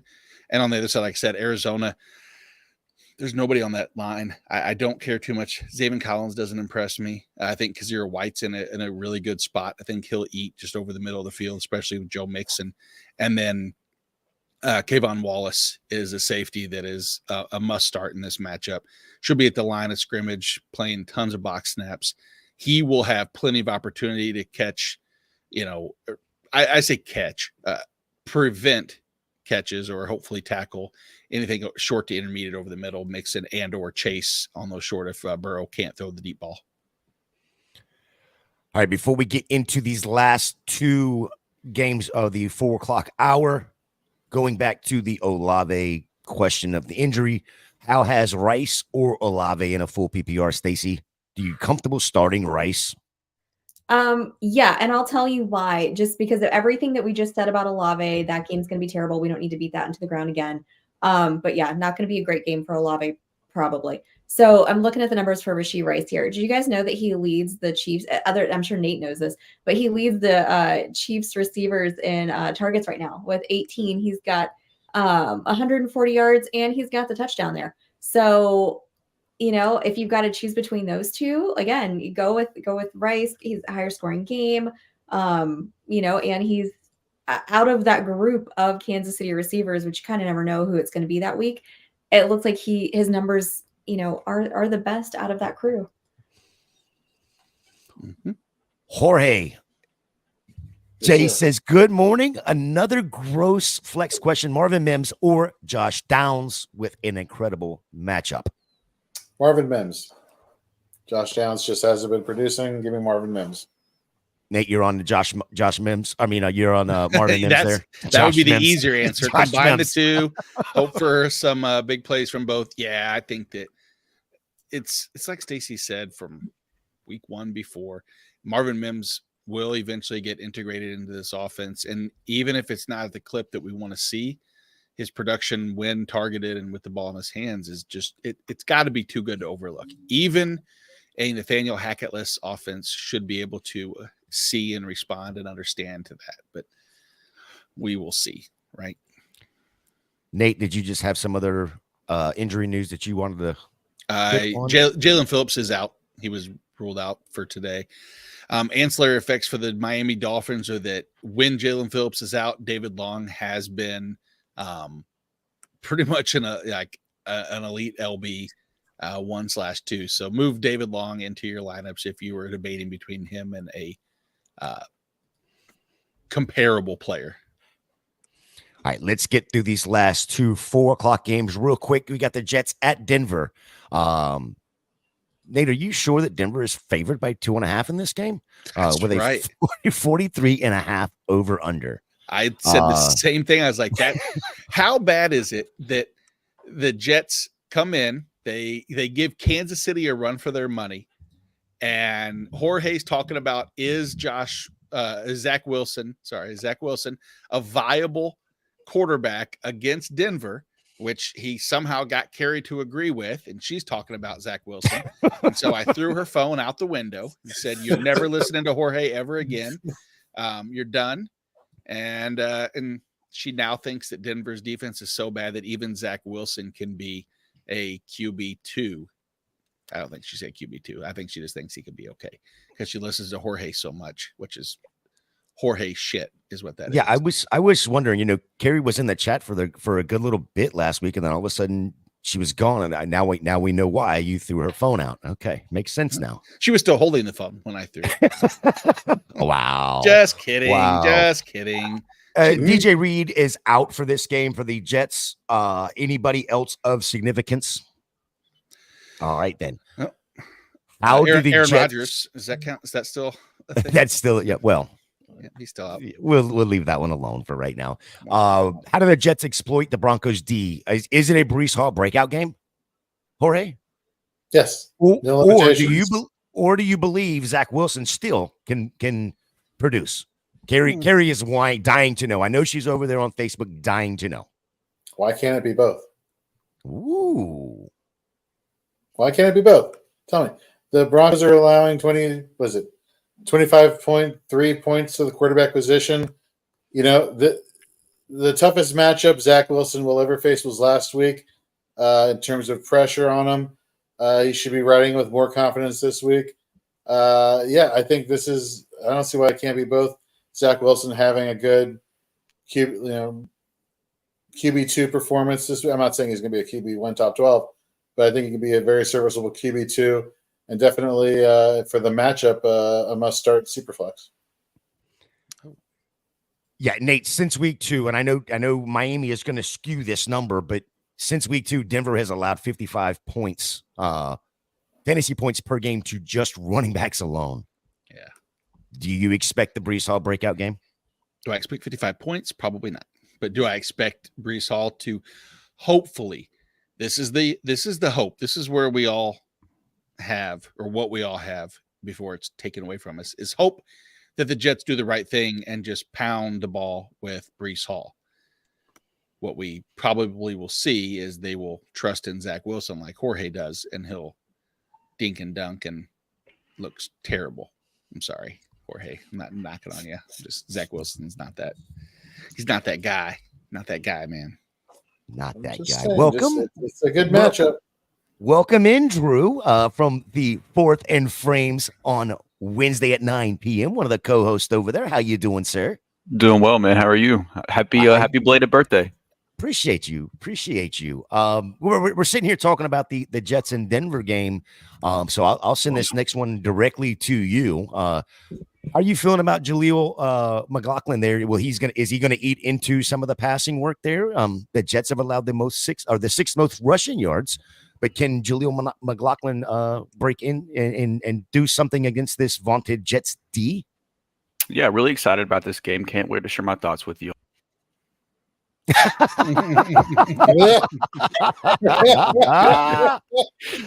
Oh, love it. I love it. I do. I mean, I think Jaleel McLaughlin is the guy to play in that backfield if you're going to play one this week. I've got him in a couple spots, and I put him in a DFS lineup or two. The Jets' run defense is somewhat beatable, so he's shown some juice, which is more than anybody else in that backfield can say so far this year. So I think he's their best bet. Gross. It's so yucky over there. It's just feels gross just talking about it. Garrett Wilson, though. Garrett Wilson, Stacy, versus the Denver D. The Denver D's pretty solid, isn't they? Aren't they? I mean, or are they? No. I mean, the matchup's solid, right? Sorry, I Stacy. was gonna say, speaking of things you don't want to talk about, that Jets deep or offense, yeah. I don't think there's anybody else you're gonna start Garrett Wilson because last week, and I just want to apologize to anybody who took my advice and benched Garrett Wilson last week, like I did. Hopefully it makes you feel better because he just absolutely just put up 15 points on my bench that I definitely could have used. So I'm sorry. So I've learned my lesson, and I'm not benching Garrett Wilson anymore. He's in my lineup until further notice. You got to start your studs, right? But I don't think I'm starting anybody else on the as far as receivers go. I'm not starting Alan Lazard. I mean, he's not. I just can't trust Zach Wilson. That's the problem. I just can't trust him consistently to go to anybody besides Wilson. That I would feel comfortable throwing any of those other guys. Randall Cobb, Alan Lazard, whoever else they've got on there. Maybe a Tyler Conklin just because tight ends suck so much. But those are probably going to be the only two guys that I feel semi-comfortable putting in. Yeah, this is probably kind of an unfair question, but the Jets have not allowed a wide receiver to score more than 9 points in the last 2 weeks. Now, that being said, it's against Kansas City and against New England. Nate, is there anybody that you for Denver outside of Jerry Jeudy, Cortland Sutton? I mean, I guess those are the only two guys that they have to throw to, right? But no, how dare you? We've spent the past 2 hours talking about Marvin Mims, and now you're gonna just make Stacy want to leave and eliminate Marvin Mims from the conversation. No, but I know what you're saying. I just taking Stacy's side so that yeah. Yeah, are we sure that that Sean Payton isn't going to just throw Traquan Smith in there and let him get more routes than Marvin Mims this week, just because he seems to love the guys he used to coach? I would say it's an Adam Troutman week. It's yes. I don't understand. I don't know. I don't get what Mims has to do to get some more run. I mean, the dude barely has any routes. He's still leading the team in total yard and receiving yards. Like, yes, put the damn guy on the field, man. What are we doing? Thank you. It's the Denver organization. It's a lot of question marks right now. But yeah, the Jets defense susceptible to Denver coming out and having or supporting multiple wide receivers having really good games. Most likely, the Jets stop that conversation. Now, that being said, having Sauce on one side, not having DJ Reed on the other will be pretty big. And what that's turned into is that, Eccles has been stepping in. The Jets secondary is a little depleted. And I think Denver has a chance to try to go, in the air to beat them. I just wonder if the pass rush is enough to slow down, will be enough to slow down. But that was going to be my question: is can the pass rush of the Jets front four get through the offensive line there in Denver, and get to and rattle Russ a little bit? I mean, he seems to be rattled in the first half of every single game, and then all of a sudden he shakes it off. See what I did there? Oh yeah, a little Taylor Swift, great, awesome. What a segue into the next game. Excellent. Is there anybody, going back to the Jets Denver real quick, is there anybody that you are definitely leaving out of the starting IDP position there, Nate? Leaving out is, man, I mean, yes, you're probably leaving out 80% of both teams players because you don't start that many IDP, but I'm definitely going to start. I like Quinnen Williams. He's a name that is probably questionable that people would have just against the interior of that line for Denver. Everybody else, Denver on the defensive side, though, is the one area that's intriguing because with the whole Randy Gregory decision, was a cut, now it's a trade. A lot of people are wondering which side, if that's going to be Jonathan Cooper or Nick Benito. Nick Benito had been the most recent, I'd say, stud to come up with a good week. But Jonathan Cooper has the better matchup against the left side of that Jets line. We'll see how that turns out. And then now that Josie Jewell's returned, Drew Sanders is droppable, or at least put back on your bench. Yeah, unfortunately, I have him in a lot of leagues. So now Josie Jewell is definitely a plug-and-play start. Is that correct, Jorge? Absolutely. Him and Alex Singleton are plug-and-play starts at linebacker for Denver. Anybody else that we need to talk about in this game? I think we've hit everybody, including Zach Wilson, a little too much in this game.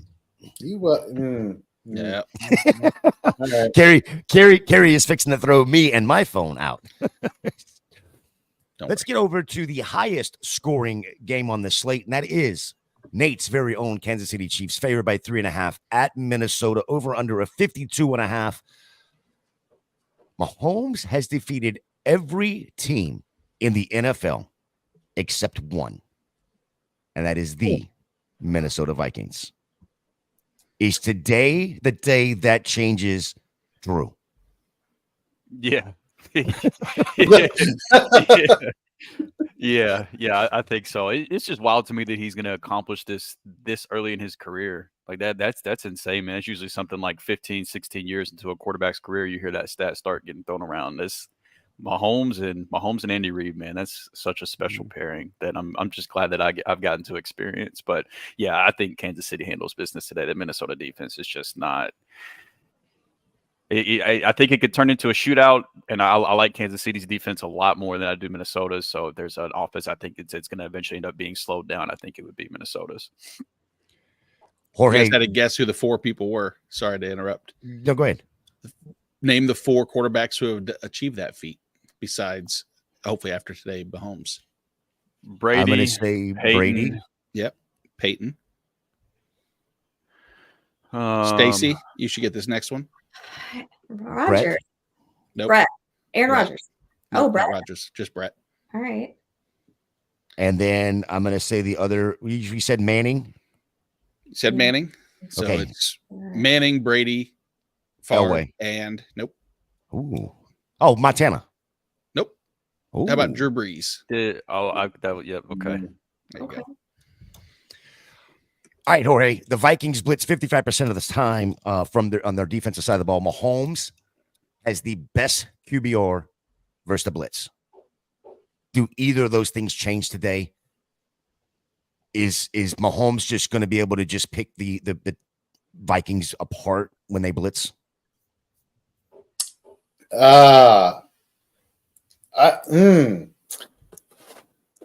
Look, I think Mahomes is going to put up QB1 numbers by throwing it to his favorite guy, and then a plethora of wide receivers. I think, however, again, let's go back to last week versus the Jets. No, I'm not saying that the Vikings have the secondary in terms of caliber of players that the Jets have, but I still think the formula stays true for Kansas City and that they're going to be very run heavy and kind of negate some of this blitz that the Minnesota Vikings are going to be putting on him this week. So I guess in terms of like efficiency, dump passes here and there, short, 7-8 yard receptions to various, receivers here. I guess that could help build up his QBR stats that wise, but I don't think you're looking at, huge downfield passes left and right, him just going all, stereotypical Patrick Mahomes. Stacy, the Chiefs have played Jared Goff, Trevor Lawrence, and Justin Fields. They haven't allowed a 20-point performance to a quarterback until last week when they played Zach Wilson. Mm-hmm. Cousins leads the NFL with 11 touchdowns. The Chiefs only allowing 4. Can Cousins continue the performance that he's been on in a QB1 style game and get into the end zone multiple times against this Chiefs D? I think he can. I'm looking at these other 4 guys, Goff, Trevor, Fields. Obviously Fields has been struggling a lot this year. Honestly, so has Trevor Lawrence. And Goff has been, kind of putting up okay numbers. But there's a reason why Cousins has been one of the top fantasy, quarterbacks this year. I don't see that changing. I mean, even though I know their team overall is not doing so great this year, I don't see any reason to think why Cousins doesn't, score multiple times. You've got Justin Jefferson, you've got Addison, you've got a ton of playmakers on that team. It's going to be tough to keep them out of the end zone as well. And there's a reason this is the highest scoring game. And it's not just because of Kansas City, although I do think Kansas City definitely wins. But I think these are just 2, offenses that are really on a roll and going to put up a ton of numbers today. So I think Cousins just continues to be, one of the better fantasy QBs this week. I have a start set for Drew here. Drew, I have to make this choice. Kirk Cousins, Anthony Richardson. Let me see. I love how Drew always, no matter what, always double checks his rankings that are I don't over there on want to lie Fantasy. to you. Well, no, I just, I want everybody to know where you are looking so that they can go and look over there on fantasyandframes.com. You can find Drew's rankings right there. I literally have them back to back, but I've got Richardson ahead. I have Richardson ahead. I have Richardson at 6, Cousins at 7. That's exactly where I have them too. So Well, we're on the same spot. But Tennessee's such a good matchup for quarterbacks, and then you add in what he can do with his legs as well as I think I was high on Richardson coming into the year, and even like in my eyes, I think he's been a better passer than what I expected. So you factor that into the matchup and then what he does with his legs. I think that he's got overall QB1 upside this week. All right, Jorge. Pacheco, 8th in yards after contact, 10th in success rate, 6th in broken tackles. Minnesota has allowed one running back more than 8 points in a game, and that was DeAndre Swift. Can Pacheco break through today against this Minnesota D? Yeah. There's too much of a threat with Kelsey and Mahomes finding somebody downfield, or at least get the short intermediate routes, not downfield, but the short to intermediate routes for the passing game, and that's going to free up Pacheco. Okay.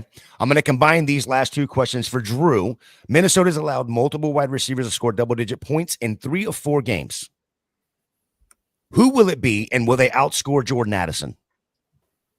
I think that there's a chance. I can't say for sure that they will. I'm trying to actually get the route participation pulled up right now.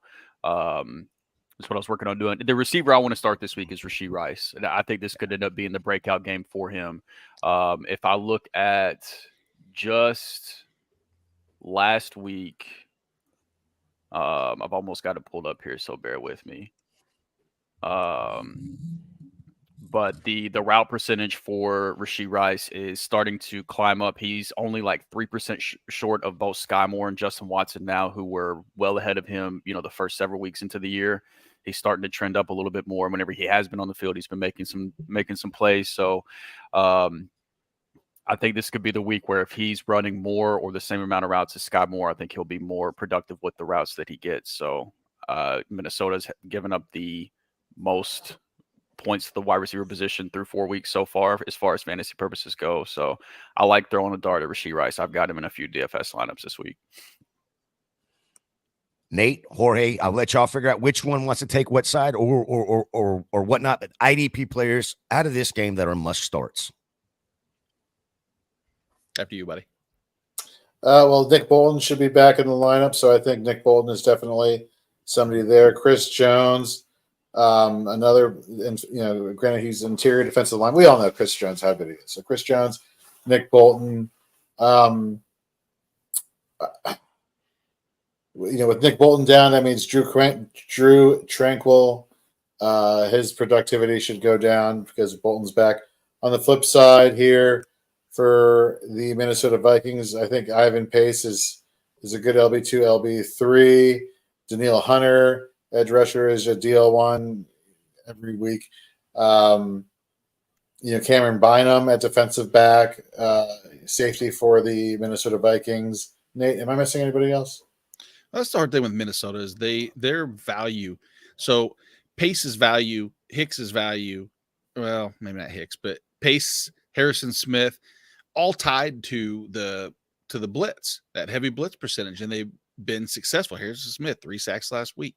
Ivan Pace, if they don't blitz, they might not have Pace on the field as much. And it's like, I hate this conundrum with the Vikings because any one of them, like you said, Ivan Pace has LB2, LB3 upside every week. He's a great tackler, just if he's on the field. So they're a little confusing, but everybody that you touched on is everybody that I would play.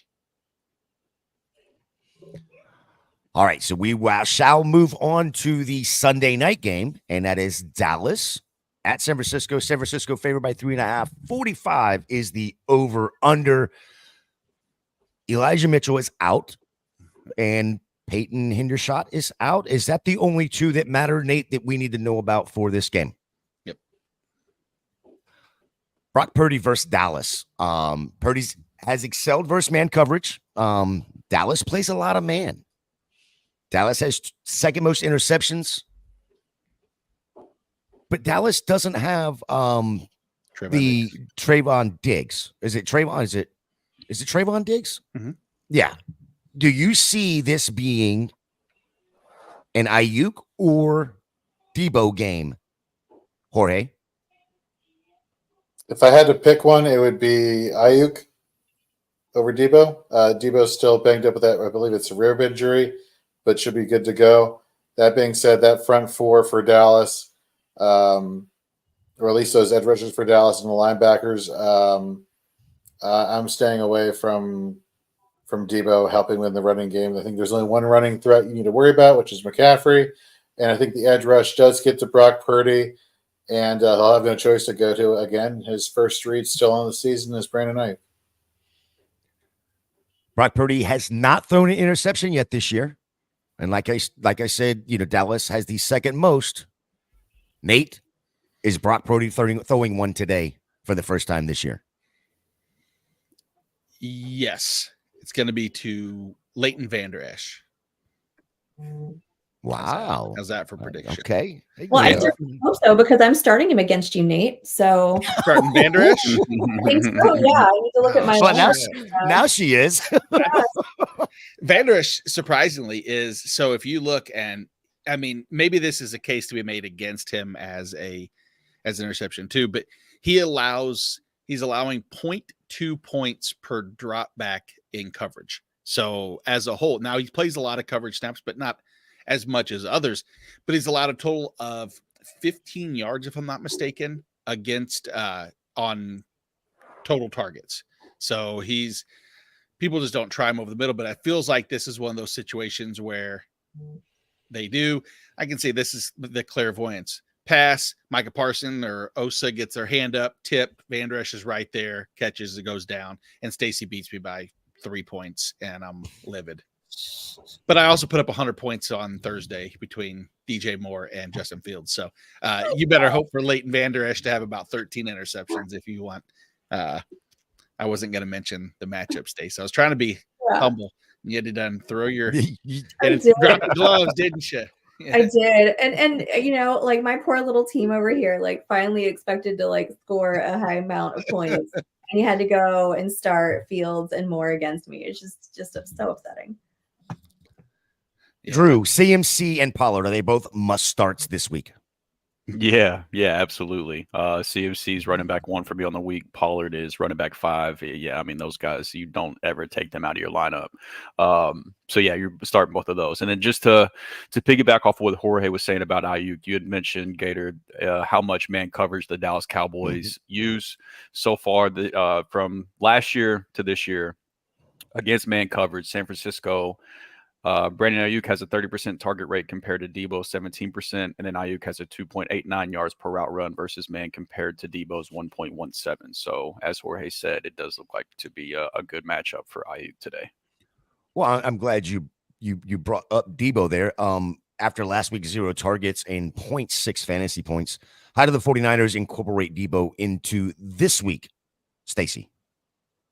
Well, I mean, I think, is he still, I guess that's a later game, so we're not going to know. Yeah, this is a Sunday night game. Yeah. Yeah. Has he been practicing this week? I think he's been limited.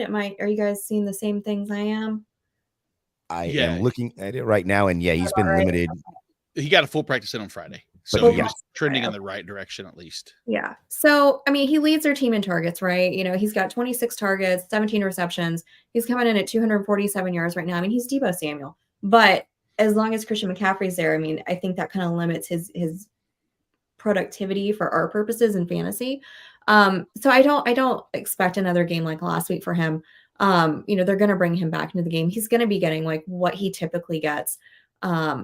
With McCaffrey in there, and then I like we've already talked about. I mean, I think this is going to be the bigger Ayuk game for him, or for this team rather. But I don't think you need to worry about Debo. It's not like you're benching Debo.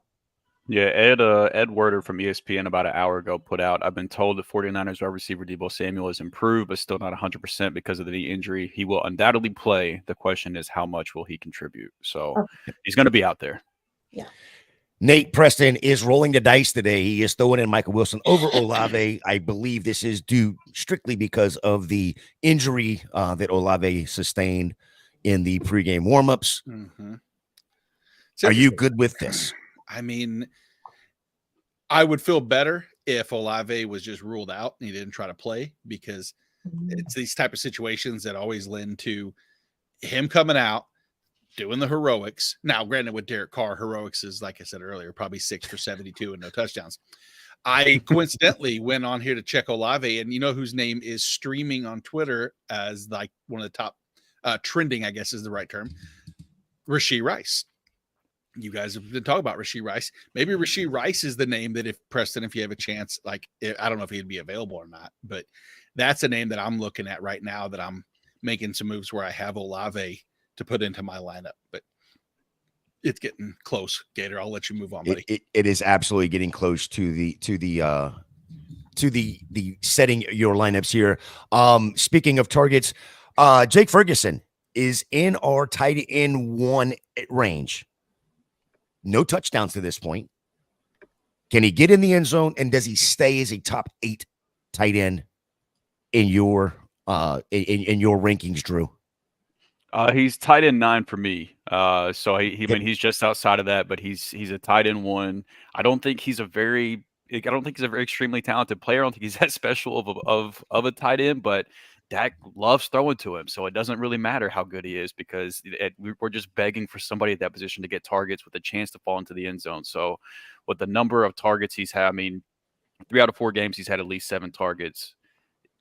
That's at least a decent shot to fall into the end zone. You know, the matchup could be better against San Francisco, but yeah, at this point, you're just trying to find guys that see the field and get thrown the ball a few times a game, and Ferguson checks those boxes. So I think you have to play him if you don't have one of the top options. Well, I mean, you've got the what was the triple-headed monster at tight end over there, and I know Hendershot is trending to be out, or is out rather.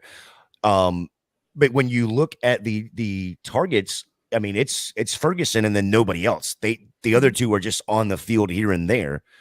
Even though it seems that Ferguson is, 50% of the snaps, but he still gets all of the targets. So, Nate, is he still after this game, is he still going to be in the top 8 for you? And then let's talk about the IDP side of this ball so we can get to the last game, which I know Stacy is dying to talk about, the Monday night game.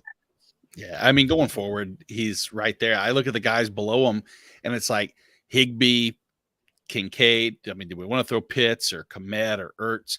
I just feel like Ferguson, with the pass volume and the target directive that Dak has had towards him, I think week in and week out, I probably will until something drastically changes. And then defensively, with Dallas, Micah Parsons is in a matchup I hate. I hate the matchup. Trent Williams is a shutdown. You're never going to not start Micah Parsons, but it's not great. I hope he has a good game for people, but temper. DeMarcus Lawrence, on the other hand, could be the beneficiary of that. He's on the other side. He gets that right side of that San Francisco line, which is definitely weak by comparison. Leighton Vander Esch, as I mentioned, is a person who I expect to have a good game. Run play tackle should be there. His coverage has been good. J-Ron Curse, Donovan Wilson, both should be up in the box against the San Francisco team. And on the San Francisco side, of course, you're always going to start Nick Bosa. Nobody on the other side really scares me. I mean, Javon Hargrave up the middle is a good matchup, but that interior offensive line for the Cowboys isn't anything to shake a stick at. And then Fred Warner and Dre Greenlaw are studs. Tuolana Hufanga has been one of my bigger quote-unquote fades, but I think that you may see him up a little bit to try to slow down Pollard, but he's been playing deep enough that I'm, I would look for better options personally. So be right back. I've got a start sit for you, Nate. Was it Nick Bolton or is it Micah Parsons today? Oh my God, that's a tough start sit. Bolton's first game back from injury. Micah Parsons against Trent Williams. Golly. Man. How high sack total points are you? Well, you know what? I'm going to go Bolton. I'm just going to go Bolton in that situation. Yeah. Yep, that's where I was leaning as well. So Nate will be back and join us here in a few. Let's move over to the Monday night game. Try to get through this game here pretty quickly so that we can get our lineup set. But Stacy, I know this is the game that you're dying to watch for Monday night because, we'll have the Braves will be playing Monday as well. Yeah. Then you'll have this game. And then Tuesday, you'll have the Lightning game. So Monday, Tuesday is going to be a huge, huge sports day for you. So this is the Green Bay Packers at the Las Vegas Raiders. Raiders are favored by 144.5 is the over under. Get over here to the injury report for the Packers. Out is Devontae Campbell.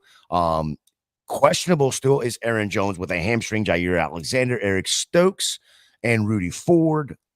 Out for the Raiders, Nate Hobbs. Questionable is Devontae Adams and David Long, which I believe Nate has already spoke about. Jordan Love has a 33% completion rate when under pressure. He's last in the NFL. Lucky for Love, the Raiders are next to last in pressure.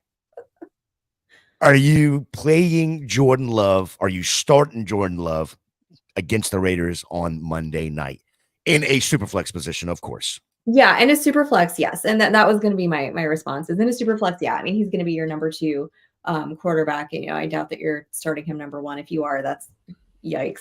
But yeah, I would definitely start him as my number 2 in a super flex 100%. And I have to take issue with the line, the favoring Vegas. Come on. Like the Packers are going to win this game. I have no doubt. Well, the game's in Vegas. The lines are set by Vegas. I mean, it is what it is, Stacy. I mean, can you trust the Packers rushing game if Aaron Jones is out, Drew? Oh, I don't really want to. I don't want to be in a position where I have to trust AJ Dillon, but I mean the matchup is nice against Vegas. They've given up 8th most 21st rushing yards the Raiders have. Yeah, they're 21st against running backs in terms of fantasy points given up through 4 weeks. About the only good game they've had against running backs was the non-Austin Eckler game against the Chargers last week. Every other week they've bled points to the position. So, I mean, you're just kind of hoping that they get down in the red zone and AJ Dillon punches in a touchdown. But I would like to play Aaron Jones if he's healthy, if he's active. I would rather not play AJ Dillon though, if I can help it. Looks like the Raiders are going to have their starting quarterback in Jimmy G. What are you expecting from Jimmy G if Devontae Adams does not play? Is it Jacoby Myers, Nate?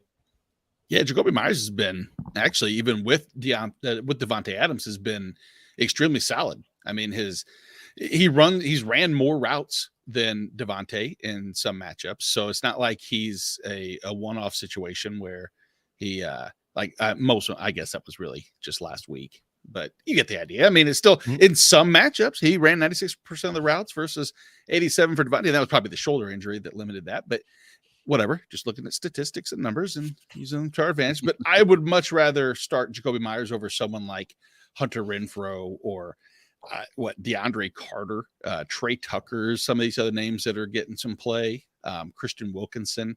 Yeah, none of these guys, and they don't throw to their tight ends. So what that leads me to believe is that it's Josh Jacobs and Jacoby Myers, and then outside of that, ain't much else. Luke Musgrave should be back. No injury designation for him. Stacy, what are you expecting from your All-American tight end?